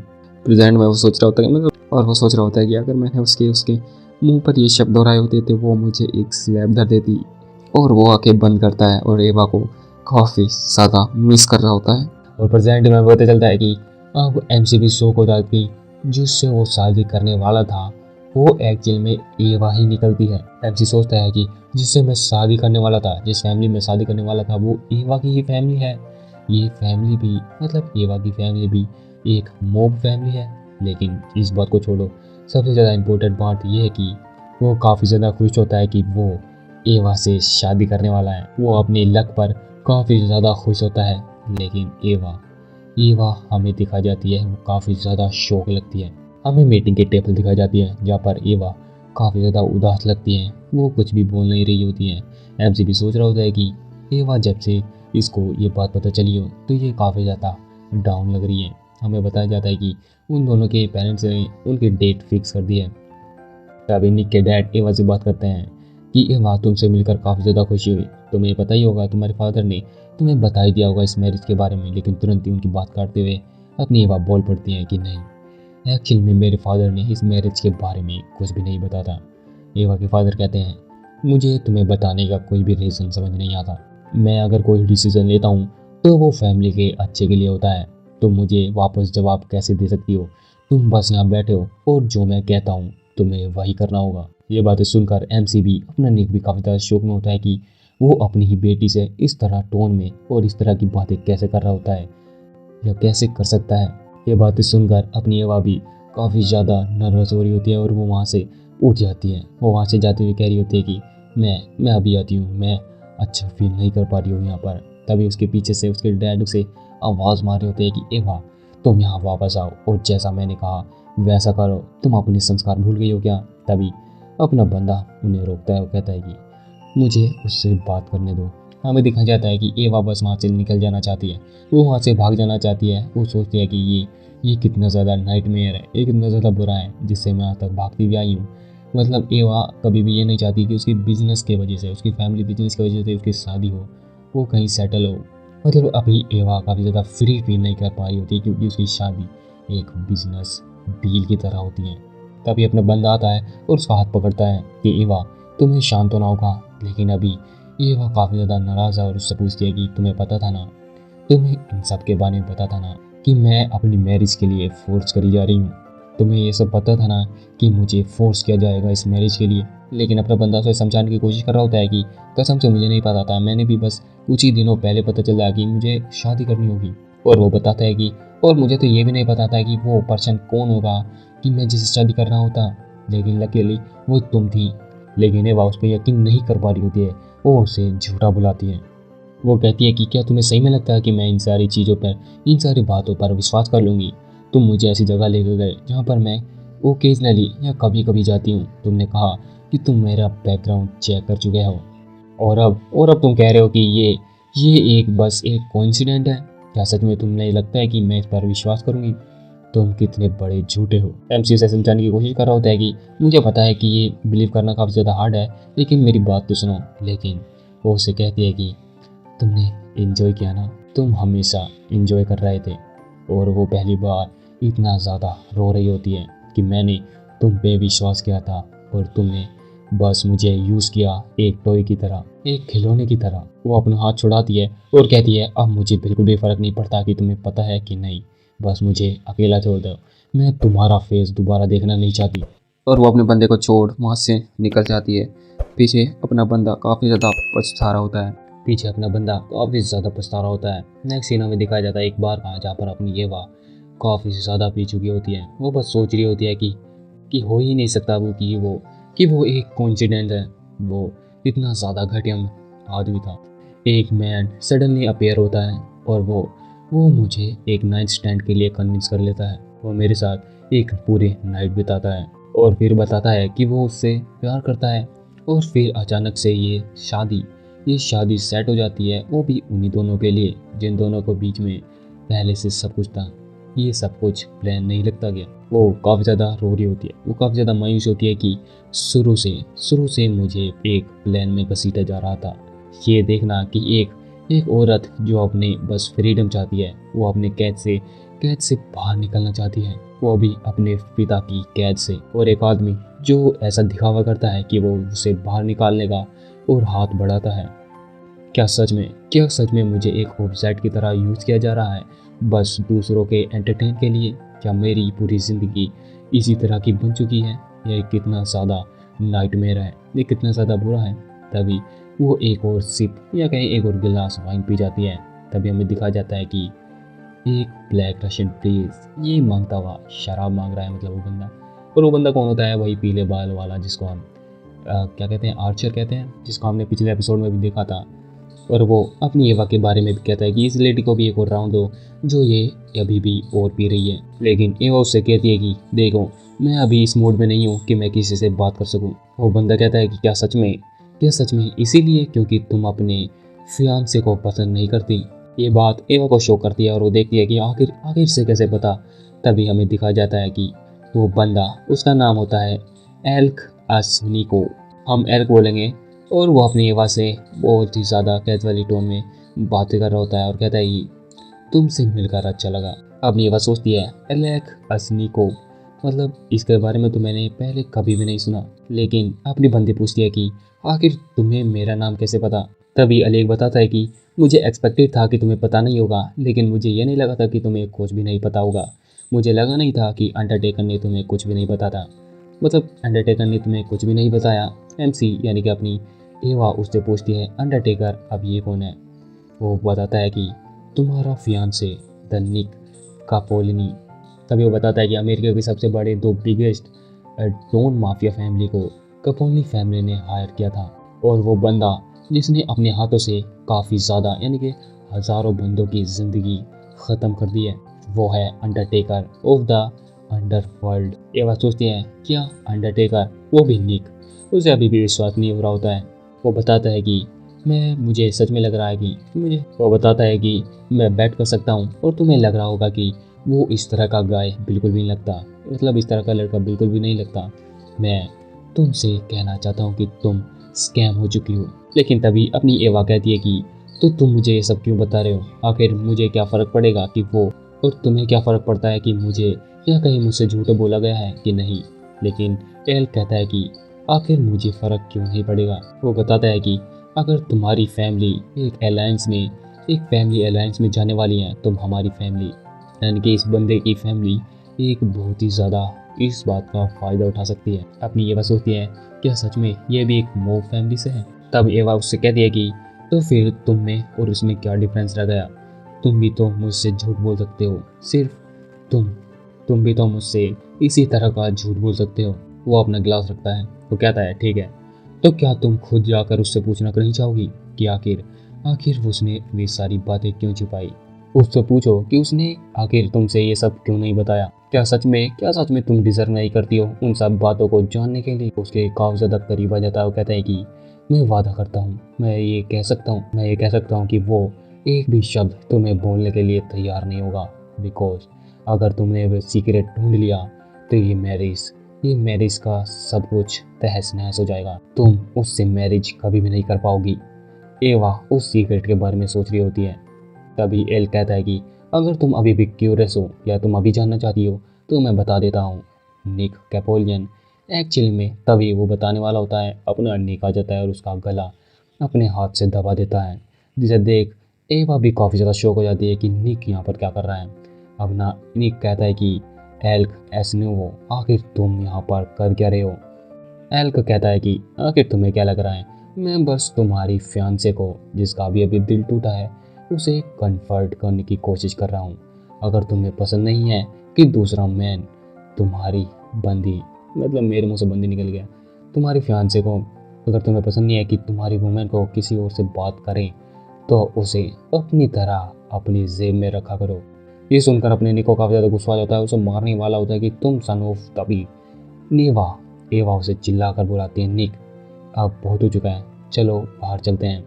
वो कहता है कि लेकिन उसे वो ले जा रही होती है कि मुझे तुमसे कुछ बात करनी है, क्या तुम मुझे बताना नहीं चाहोगे जो मैं तुमसे जानना चाहती हूँ? मजबूरी में निक को उसे छोड़ना पड़ता है। वो वहाँ से उसका हाथ पकड़कर ले जा रहा होता है। तभी एवा को वो हाथ मारता है। तभी हिल्क एवा को बुलाता है और कहता है कि तुम्हें उससे सीक्रेट के बारे में ज़रूर पूछना चाहिए। अब बाहर की तरफ जहाँ पर निक एवा को गाड़ी में बैठाकर काफ़ी दूर वहाँ से ले आया होता है और वो कह रहा होता है कि तुम्हें पता भी नहीं है कि तुम कितनी ज़्यादा सीरियस डेंजर में थी, तुमने आखिर उससे बात क्यों की, और हाँ आज के बाद उससे बात कभी मत करना। लेकिन एवा कहती है कि नहीं, तुम कौन होते हो कि मैं किससे बात करूँ या ना कहूँ, डिसाइड करने वाले, तुम्हें कोई भी राइट नहीं है कि मैं किसी से बात करूँ या किससे नहीं। निक उसे समझाने की कोशिश कर रहा होता है कि तुम समझ नहीं रही हो कि तुम अभी किस सिचुएशन में थी। एवा पूछती है किस सिचुएशन में, आखिर तुम किस बारे में बात कर रहे हो? सबको पता था कि मेरी मैरिज अलायंस होने वाली है सिवाय मेरे और एक स्ट्रेंजर को तुम्हारे बारे में ज़्यादा पता था, मुझसे भी ज़्यादा। और वो रोने लगती है, मतलब काँपने लगते हैं, वो काफ़ी ज़्यादा सैड है।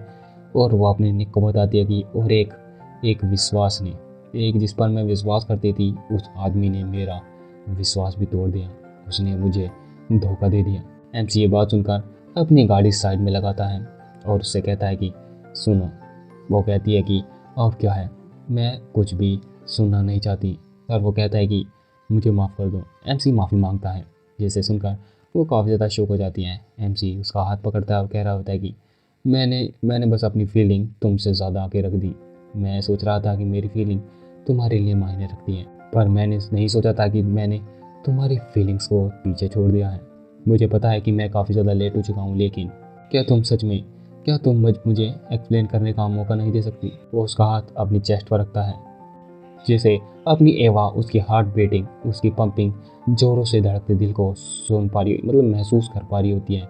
और वो देख पा रही होती है कि अपना बंदा कितना ज़्यादा नर्वस है। अपना बंदा निक उससे प्लीज़ कहता है कि मुझे एक्सप्लेन करने का मौका दो। एवा अपना मुंह मोड़ती है और कहती है ठीक है, मैं सुन रही हूँ। तब वो बताना शुरू करता है कि कुछ दिनों पहले ही मेरे फादर ने मुझे बताया था कि मुझे शादी के लिए मनाया गया है, मतलब मुझे शादी करनी पड़ेगी कुछ बिजनेस डील के लिए। ऐसा लग रहा था कि किसी ने मेरे पेट पर एक ज़ोर से पंच मार दिया हो, क्योंकि मेरे पास पहले से तुम थी। इसीलिए मैं आ जाया था, क्योंकि मैं इस शादी को तहस नहस करने वाला था। लेकिन जब मुझे पता चला कि जिससे मैं शादी करने वाला हूँ वो तुम हो, तो ये मुझे काफ़ी ज़्यादा अच्छी सिचुएशन लगी। मुझे पता नहीं था कि ये मेरा सपना सच होने वाला है। लेकिन मैं उस वक्त सिर्फ अपने बारे में सोच रहा था। मैंने ये नहीं सोचा कि तुम्हारी फीलिंग्स का क्या।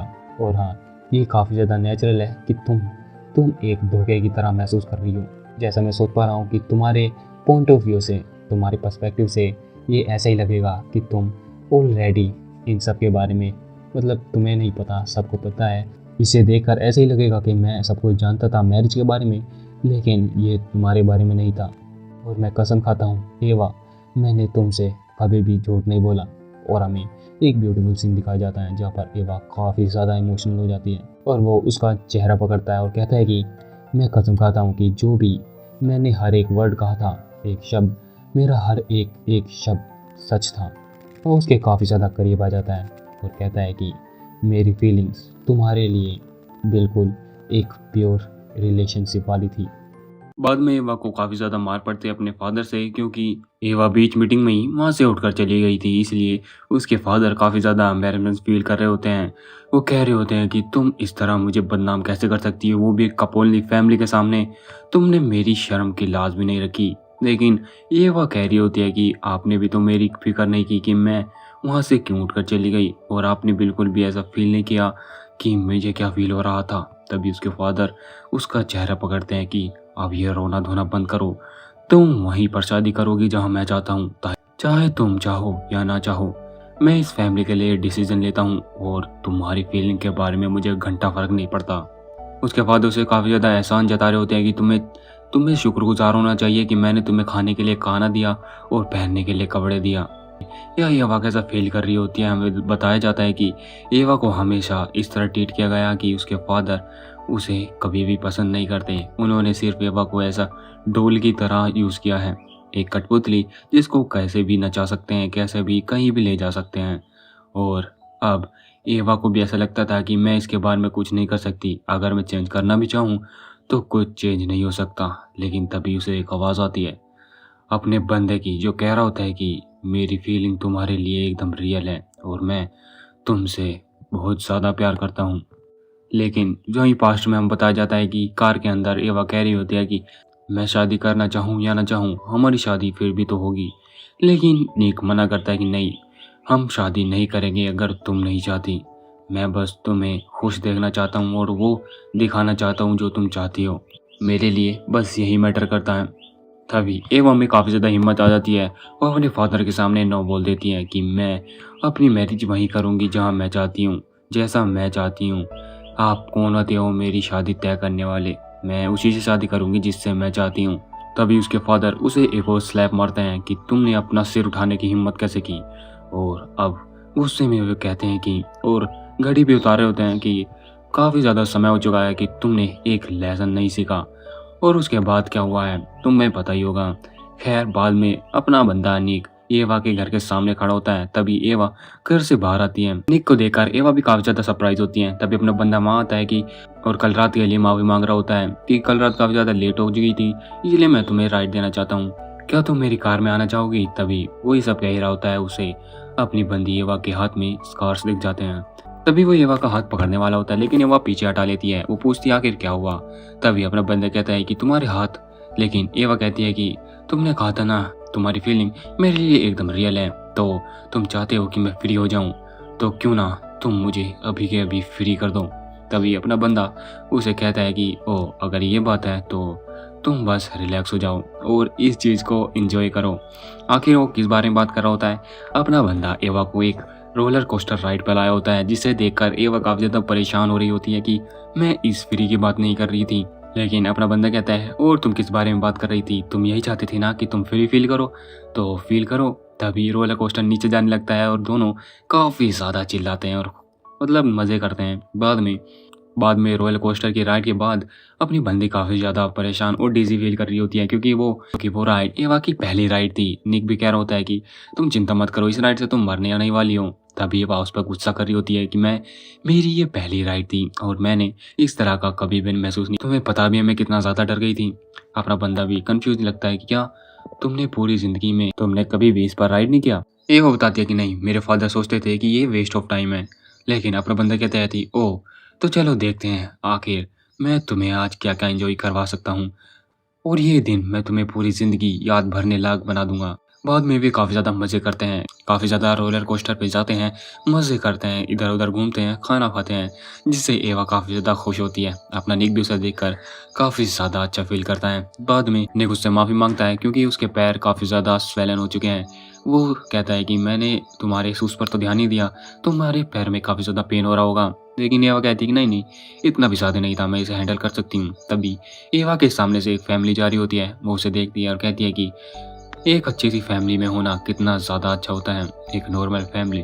मैं बस कह रही हूँ कि इतना ज़्यादा अच्छा होता है कि हम एक नॉर्मल फैमिली की तरह जी पाते हैं। तभी अपना बंदा निक कहता है कि तो क्यों ना मेरे साथ तुम एक नॉर्मल फैमिली चलाओ। तभी एवा कहती है कि मुझे नहीं लगता कि तुम एक नॉर्मल फैमिली से आते हो, तुम्हारी फैमिली एक मोब फैमिली है। मोब मतलब होता है मतलब माफिया फैमिली में। तभी अपना बंदा उसके पैरों पर पट्टी बांध रहा होता है और कह रहा होता है कि हम हर सुबह किस करेंगे, हाथ पकड़ेंगे और बीच पर और बीचेस पर घूमने जाएंगे और अम्यूज़मेंट पार्क में हाइक करेंगे और जहाँ तुम चाहोगी हम वहाँ पर जाएंगे। हम इस तरह जिएंगे जैसे एक नॉर्मल फैमिली हर समय जीती है, ताकि तुम्हें अच्छा फील हो। तभी एवा भी काफ़ी ज़्यादा खुश हो जाती है कि ओह मुझे लगता है कि तुम्हारी बात में पॉइंट तो है।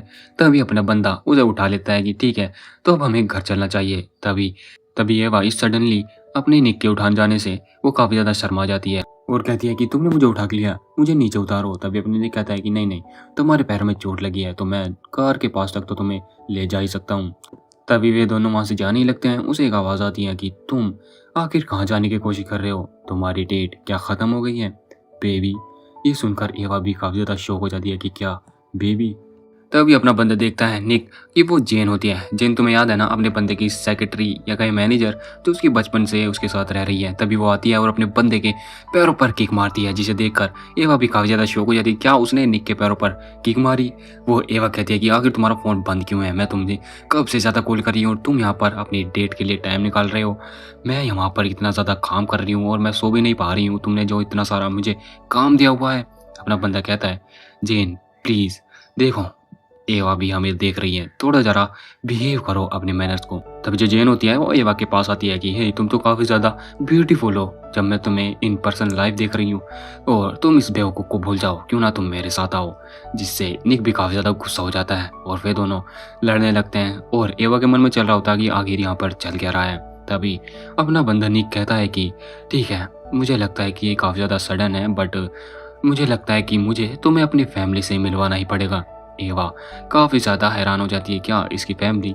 अब हमें दिखाया जाता है उसी होटल में जहाँ पर निक और एवा पहली बार मिले थे, वहाँ पर डिनर हो रहा होता है और निक फैमिली के नाम पर लियो और जेन को सामने बिठा रखा होता है और डिनर पर काफ़ी ज़्यादा खाना होता है और एवा सोच रही होती है कि क्या हम इतना सारा खाने वाले हैं। तभी जो निक होता है वो कहता है कि वो तुम काफ़ी ज़्यादा कंफ्यूज होगी, लेट मी इंट्रोड्यूस, इन सबको मैं तुम्हें मिलवाता हूँ। देखो ये है जेन, ये मैं इसे बचपन से जानता हूँ, ये मेरी छोटी बहन की तरह है। तभी वो लियो के बारे में बताता है कि ये भी मेरे छोटे भाई के जैसा है और तुम इसे ऐसा जान सकती हो कि ये मेरी मदद करते हैं मेरे बिजनेस चलाने में। और अपनी बंदी सोचती है क्या ये दोनों भी एक माफिया गैंग फैमिली से हैं, लेकिन इन्हें देखकर ऐसा तो लगता नहीं है, ये काफ़ी ज़्यादा एक दूसरे से खुश लगते हैं। तभी वहाँ पर एक वेटर आती है एक शैम्पेन लेकर। तभी एवा को याद आता है कि ये तो वही वेटर है जिसको हम उस पहली बार होटल में मिले थे। तभी एवा को याद होता है कि ये होटल तो वही है, वही रेस्टोरेंट जहाँ पर मैं पहली बार निक से मिली थी।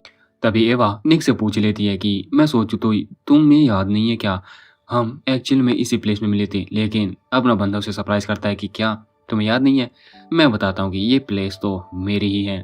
मतलब अब एवा काफ़ी ज़्यादा कंफ्यूज लगती है कि क्या ये रेस्टोरेंट तुम्हारा है, लेकिन अपना बंदा उसे कहता है कि नहीं नहीं, मेरा सिर्फ ये रेस्टोरेंट नहीं, मेरा ये पूरा होटल ही मेरा है। तभी एवा को याद आता है कि ओह, तो अब मुझे याद आया कि तुम वहाँ पर उस टाइम पर क्या कर रहे थे। अपना बंदा बताता है कि हाँ, लियो अक्सर ये बिजनेस चलाता है, मैं तो बस कभी यहाँ पर आता जाता रहता हूँ और एक्सीडेंटली मैं तुम्हें उस रात मिल गया और मैं तुम्हें सिर्फ देखता रह गया और इसीलिए मैं तुम्हें बस मिलना चाहता था। तभी जो जेन और निक होता है वो काफ़ी ज़्यादा अपने बंदे को डिस्गस्टिंग वे में देख रहे होते हैं कि ये फिर से कितना ज़्यादा बिहेव कर रहा है एक मैन की तरह। तभी जो लियो होता है वो कह रहा होता है कि हाँ, तुम्हें नहीं लगता है कि वो अपनी दोस्त के साथ कितना ज़्यादा अच्छा बनने की कोशिश कर रहा है, वो कितना ज़्यादा प्रिटी बिहेव कर रहा है और कितना ज़्यादा डिस्गस्टिंग है। तभी अपना बंदा निक का कॉलर पकड़ लेता है कि क्या तुम क्या बकवास करते जा रहे हो, लगता है तुम्हें काफ़ी ज़्यादा भूख लगी है, तुम ये खाओ। वो दोनों यानी कि तीनों काफ़ी ज़्यादा लड़ रहे होते हैं, झगड़ रहे होते हैं, जिसे देखकर अपनी बंदी काफ़ी ज़्यादा हंस पड़ती है। मतलब पहली बार हम भी एवा को हंसते हुए देख रहे हैं, जिसे सुनकर अपना बंदा भी खुश हो जाता है। मतलब एक माफिया फैमिली भी नॉर्मल फैमिली हो सकती है, जिसे देखकर अपना बंदा निक भी कहता है कि ओह, तो तुम्हें मुझे मजाक उड़ता हुआ देख काफ़ी ज़्यादा फनी लग रहा है। और वे ऐसे ही बातचीत करने लगते हैं। तभी सीन कट होता है एक गली में, जहाँ पर जिमी एक बंदे से एक पुड़िया मांग रहा होता है और ये पुड़िया किस चीज़ की है तुम्हें पता ही होगा, लेकिन वो बंदा उसे देने के लिए तैयार नहीं होता कि मुझे तुम्हें देने के लिए मना किया गया है। लेकिन जिमी पूछता है कि आखिर तुम्हें किसने मना किया है मुझे देने के लिए, जल्दी से मुझे दे। लेकिन वो वहाँ से भाग जाता है कि मैं तुम्हें नहीं बता सकता, सॉरी, तुम्हें शायद से कहीं और से ढूंढ लेना चाहिए। तभी जिमी काफ़ी ज़्यादा गुस्सा होता है, आखिर कौन है वो, आखिर कौन है जो मुझे ये सब सेल करने से मना कर रहा है। क्या वो निक हो सकता है? हो भी सकता है, उसकी पहचान बहुत ज़्यादा बड़ी है। तो क्या करूँ मैं, मुझे बहुत ही ज़्यादा अनोइंग फील हो रहा है। क्या कोई भी नहीं है? क्या मुझे कोई नहीं दे सकता? तभी वहीं पर अलेक आता है कि तुम तो काफ़ी ज़्यादा डेस्परेट लग रहे हो, क्या तुम इस चीज़ को ढूंढ रहे हो? तभी जिमी उसे देख लेता है, उसकी पुड़िया, और वो पूछता है आखिर तुम हो कौन और मुझे कैसे जानते हो? तभी जो एलेक होता है वो कहता है कि मैं तुम्हें इसे सेल नहीं कर रहा, मैं बस कहता हूँ कि मतलब उससे बात करना शुरू करता है कि मैं तुम्हें इसे बेचना नहीं चाहता, बस मैं इस एरिया में किसी को जानता नहीं हूँ, अगर तुम मेरी मदद करोगे तो मैं तुम इसे फ्री दे सकता हूँ। जिमी फ्री का नाम सुनकर उसकी बात मान जाता है कि तुम जो कहोगे मैं वही करूँगा। तभी अलेक कहता है कि हाँ ठीक है, मैं तुम पर विश्वास तो कर ही सकता हूँ। खैर सीन फिर से कट होता है अपनी एवा की तरफ, जहाँ पर एवा और निक बाहर घूमने आए होते हैं, एक टहलने आए होते हैं, जिसे एवा काफ़ी ज़्यादा खूबसूरत लग रही होती है सिटी। एवा को नाइट सिटी काफ़ी ज़्यादा खूबसूरत लग रही होती है। अपना बंदा उससे माफ़ी मांगता है कि डिनर पर जो भी क्योटिक माहौल था मैं उसके लिए माफ़ी मांगता हूँ, लेकिन एवा काफ़ी ज़्यादा रिलैक्स होती है कि जैसे वो लड़ रहे थे और तुम दोनों मजाक कर रहे थे, वो काफ़ी ज़्यादा फनी था। तभी एवा अपनी फैमिली निक की फैमिली से काफ़ी ज़्यादा कंपेयर कर रही होती है कि हम दोनों की फैमिली माफिया फैमिली है, लेकिन दोनों में कितना ज़्यादा डिफरेंस है। मुझे लगता है कि तुम्हारी फैमिली काफ़ी ज़्यादा लाइट हार्टेड है। तभी एवा एक क्वेश्चन उठाती है कि क्या तुम्हें डर या कहें तुम्हें फ़र्क नहीं पड़ता कि तुम एक मॉब फैमिली यानी कि माफिया फैमिली में बोर्न हुए हो? तभी जो निक होता है वो उसे देखता है और फिर कहता है कि तभी निक उसे बताता है कि मैं भी अपने आप से हमेशा ये पूछता रहता था कि मुझे इस माफिया फैमिली में जन्म क्यों लेना पड़ा। मैं वहाँ से भागना चाहता था, लेकिन इवेंचुअली मुझे याद आया कि मैं ये नहीं कर सकता। आखिर क्या ही पॉइंट बनता है इन सब का गुस्सा करने पर या कहें इन सब का भागने पर, मैं कुछ भी चेंज नहीं कर सकता। और मैंने डिसाइड किया कि मैं बस अपना बेस्ट दूंगा और प्रोटेक्ट करूंगा उन सबको जिनको मैं प्यार करता हूँ। जिसे सुनकर एवा काफ़ी ज़्यादा इम्प्रेस लगती है। अपना बंदा कहते हैं कि ओह मुझे लगता है कि मैंने सिचुएशन काफ़ी ज़्यादा सीरियस कर दी है, तो क्या हम घर पर चलें? तभी एवा कहती है कि मैं तुम्हें एडमायर करती हूँ, मतलब मैं तुम्हारा सराहना करती हूँ कि तुम इस तरह सोचते हो, तुम काफ़ी ज़्यादा अच्छे लड़के हो। और वो उसको देखती है और बताती है कि तुम एक बहुत ही ज़्यादा स्ट्रॉन्ग हो निक। ये सुनकर अपना बंदा काफ़ी ज़्यादा एवा के करीब आ जाता है और पूछता है क्या मैं तुम्हें एक किस कर सकता हूँ? नहीं नहीं, मैं अब अपने आप को नहीं रोक सकता, प्लीज़। तभी एवा कहती है कि तुम कितने ज़्यादा बेशर्म हो, और वो हामी भर देती है। और बाद में हमें दिखाया जाता है एक किसिंग सीन। खैर सिचुएशन फिर से चेंज होती है अपनी एवा के घर पर, जहाँ पर उसकी छोटी बहन खिड़की से बाहर देख रही होती है।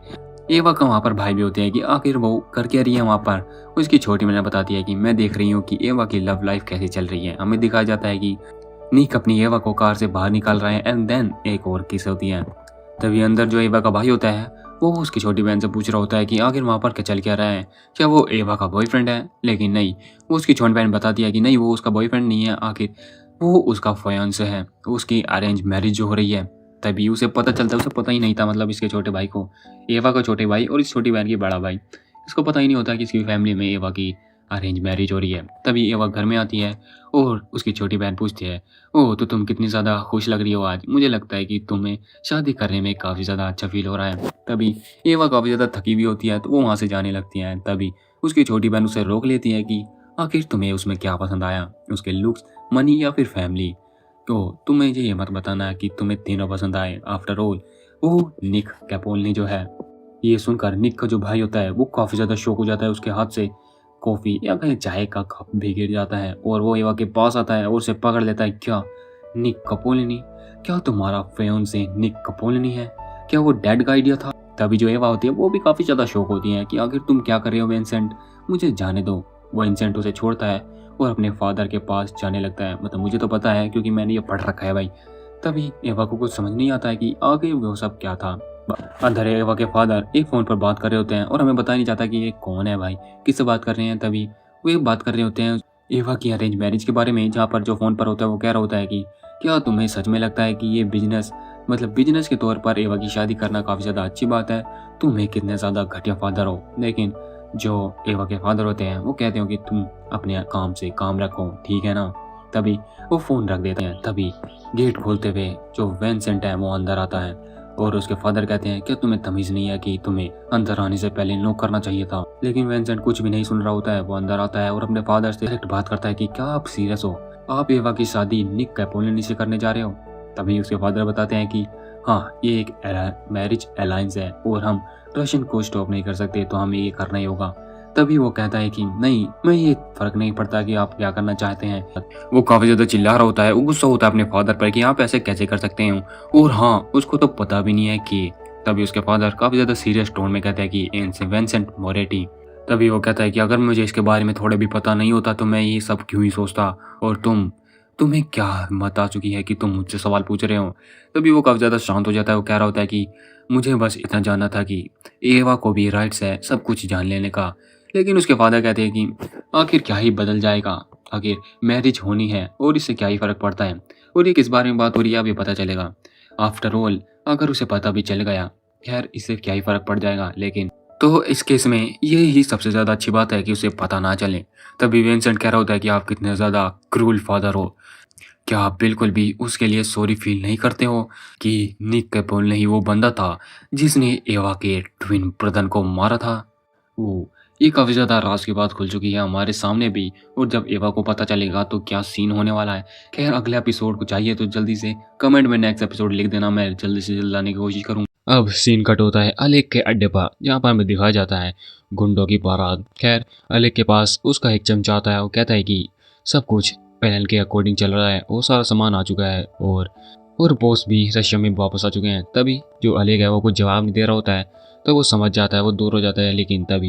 लेकिन तभी दरवाज़ा खोलते हुए एक बंदे की एंट्री होती है, और वो कौन होता है, वो होता है अपना बंदा निक। तभी अलेक उसका वेलकम करता है, ओ देखो तो कौन आया है, दी अंडरटेकर।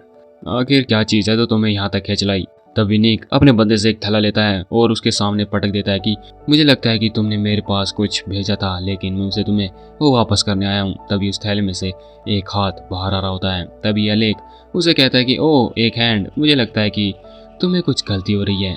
अपना बंदा निक सीरियस हो जाता है, वो कहता है कि अलेक तुमने फिर से मेरे साथ बदतमीजी करने की कोशिश की तो अगला हाथ इसमें तुम्हारा होगा।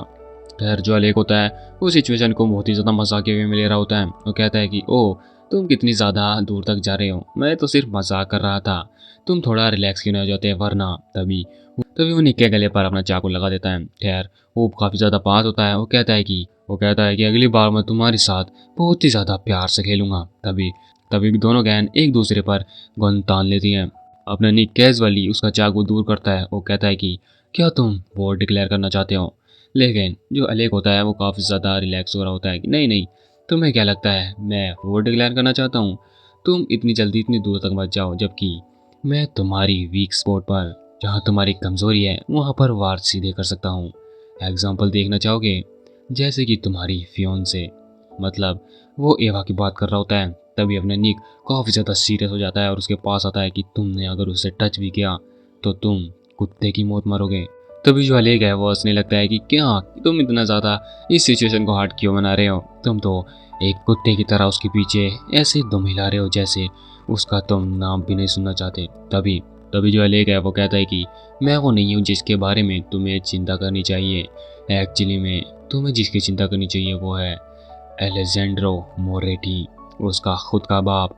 मैंने सुना है कि वो बहुत ही ज़्यादा रूथलेस है अपनी फैमिली के साथ भी। मैंने तो यहाँ तक सुना कि उसने अपनी खुद की डॉटर को कई महीनों तक कमरे में बंद करके रखा था, और अब जबकि वो फ्री घूम रही है उसने उस आज़ादी के लिए भी भीख मांगी थी।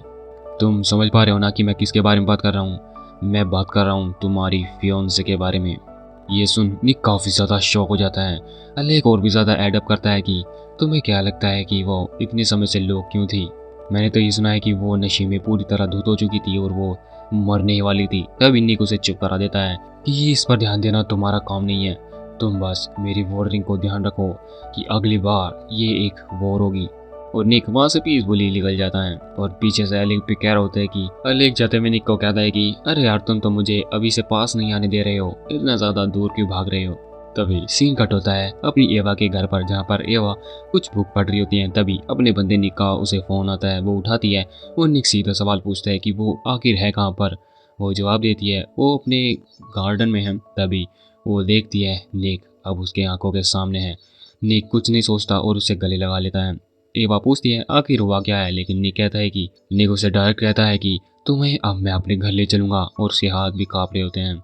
वो कह रहा होता है कि मुझे पता है कि तुम्हारे साथ क्या बीत रहा है, मैं बस तुम्हें वो देना चाहता हूँ जो तुम चाहती हो। मेरे पास वो सब कुछ है जो तुम चाहती हो। एवा को भी पता चल जाता है कि अपना बंदा काफ़ी ज़्यादा काँप रहा है। वो पूछती है आखिर हुआ क्या है, तुम काफ़ी ज़्यादा एंग्शियस लग रहे हो। अपना बंदा कहता है एवा, एवा क्या तुम। तभी उनकी बातचीत रोकते हुए एवा के फादर आ जाते हैं कि निक कैपोलिनी आखिर तुम मेरी प्रॉपर्टी में कर क्या रहे हो। अपना बंदा निक अब काफ़ी ज़्यादा सीरियस है और वो उनके साथ कुछ बात करना चाहता है। अंदर अपना निक एवा के फादर से काफ़ी ज़्यादा सवाल पूछता है कि क्या ये सच है कि आपने एवा को इतने समय तक लॉक करके रखा था। उसके फादर कहते हैं कि हाँ, अगर मैंने किया भी होगा तो क्या। लेकिन अपना बंदा निक बहुत ही ज़्यादा गुस्सा हो रहा होता है और कहता है कि आखिर तुम अपनी बेटी के खुद की बेटी के साथ ऐसा कैसे कर सकते हो। लेकिन जो एवा के फादर होते हैं वो कहते हैं कि ओ देखो तो तुम कितना ज़्यादा इमोशनल हो रहे हो। अगर मैं बात करूँ तो जब मैंने उसे लॉक किया था तो उससे पहले वो काफ़ी ज़्यादा नशे में थी।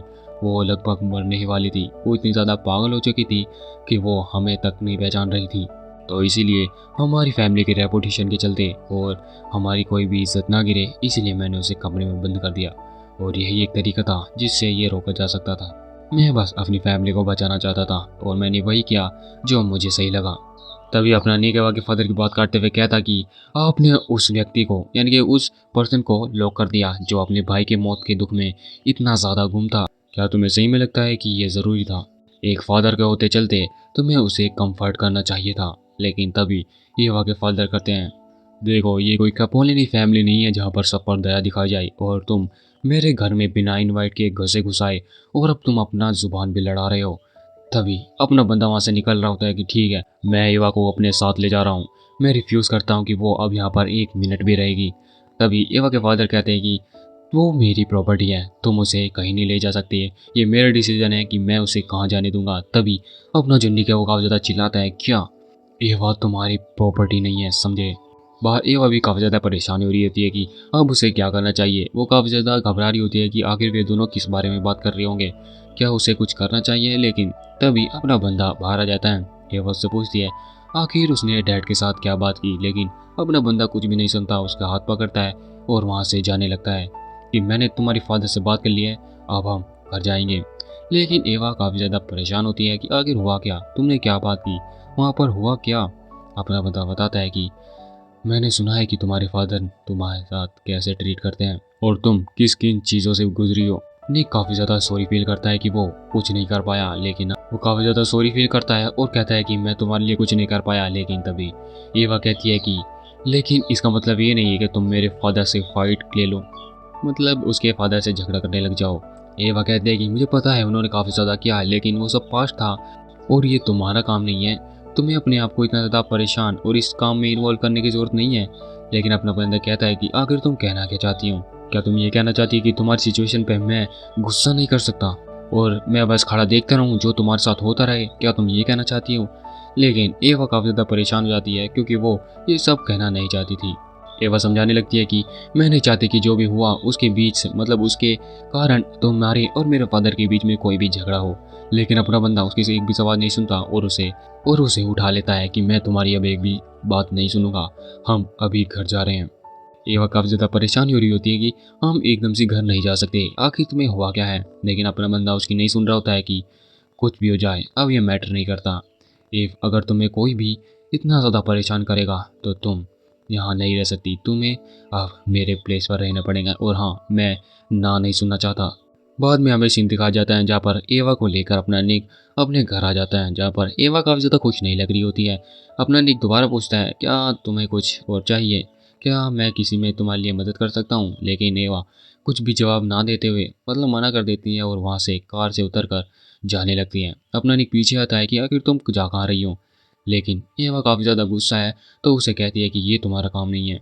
अब निक को भी पता है कि वो उसने कुछ ज़्यादा ही कर दिया है, वो सॉरी भी कहता है। लेकिन अब एवा कहती है कि अब इससे कोई भी फ़र्क नहीं पड़ता।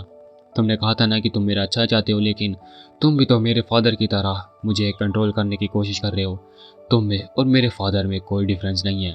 ये बात निक को जैसे चुभ जाती है, लेकिन तभी एवा कहती है कि तुम तुरंत ही गुस्सा हो गई और मुझे मेरे ही घर से उठाकर यहाँ पर ले आए। तुमने मुझसे एक बार भी नहीं पूछा कि आखिर मैं क्या चाहती हूँ। लेकिन अपना बंदा निक भी उसे समझाने की कोशिश कर रहा होता है कि मैं बस तुम्हारी सेफ्टी चाहता था, इसलिए मैं वहाँ से तुम्हें यहाँ पर लेके आ गया। तभी तभी ये वहाँ उसकी बात काटती है और कहती है कि मुझे पता है, लेकिन मैं अभी भी गुस्सा हूँ। और हाँ, वो वहाँ से जाते हुए कहती है कि मैं अभी अपना दिमाग ठंडा करने जा रही हूँ, और हाँ, मेरी चिंता मत करना, मैं खुद से ही अपने घर जा सकती हूँ। निक बस उसे जाते हुए देखता है और उसे रियलाइज़ होता है कि उसने कितनी ज़्यादा बड़ी गलती कर दी है। खैर एवा पर आते हैं, जहाँ पर वो कुछ देर तो चलती है, लेकिन रुकती है और सोचती है कि आखिर ये सिचुएशन यहाँ तक कैसे पहुँच गई। मॉर्निंग में ही वो कितनी ज़्यादा एक्साइटेड थी कि आज वो पूरा दिन निक के साथ बिताएगी, लेकिन अब जबकि उसे याद है कि निक उसकी काफ़ी ज़्यादा चिंता करता है, लेकिन फिर भी उन हरकतों से अभी भी अपनी जो एवा है वो काफ़ी ज़्यादा नाराज़ है। लेकिन तभी उसे आवाज़ आती है, आखिर तुम इतनी जल्दी में कहाँ हो। जब वो पीछे मुड़ के देखती है तो वहाँ पर जिमी होता है। सीन कट होता है एक बार में, जहाँ पर दोनों एक बार में बैठे होते हैं।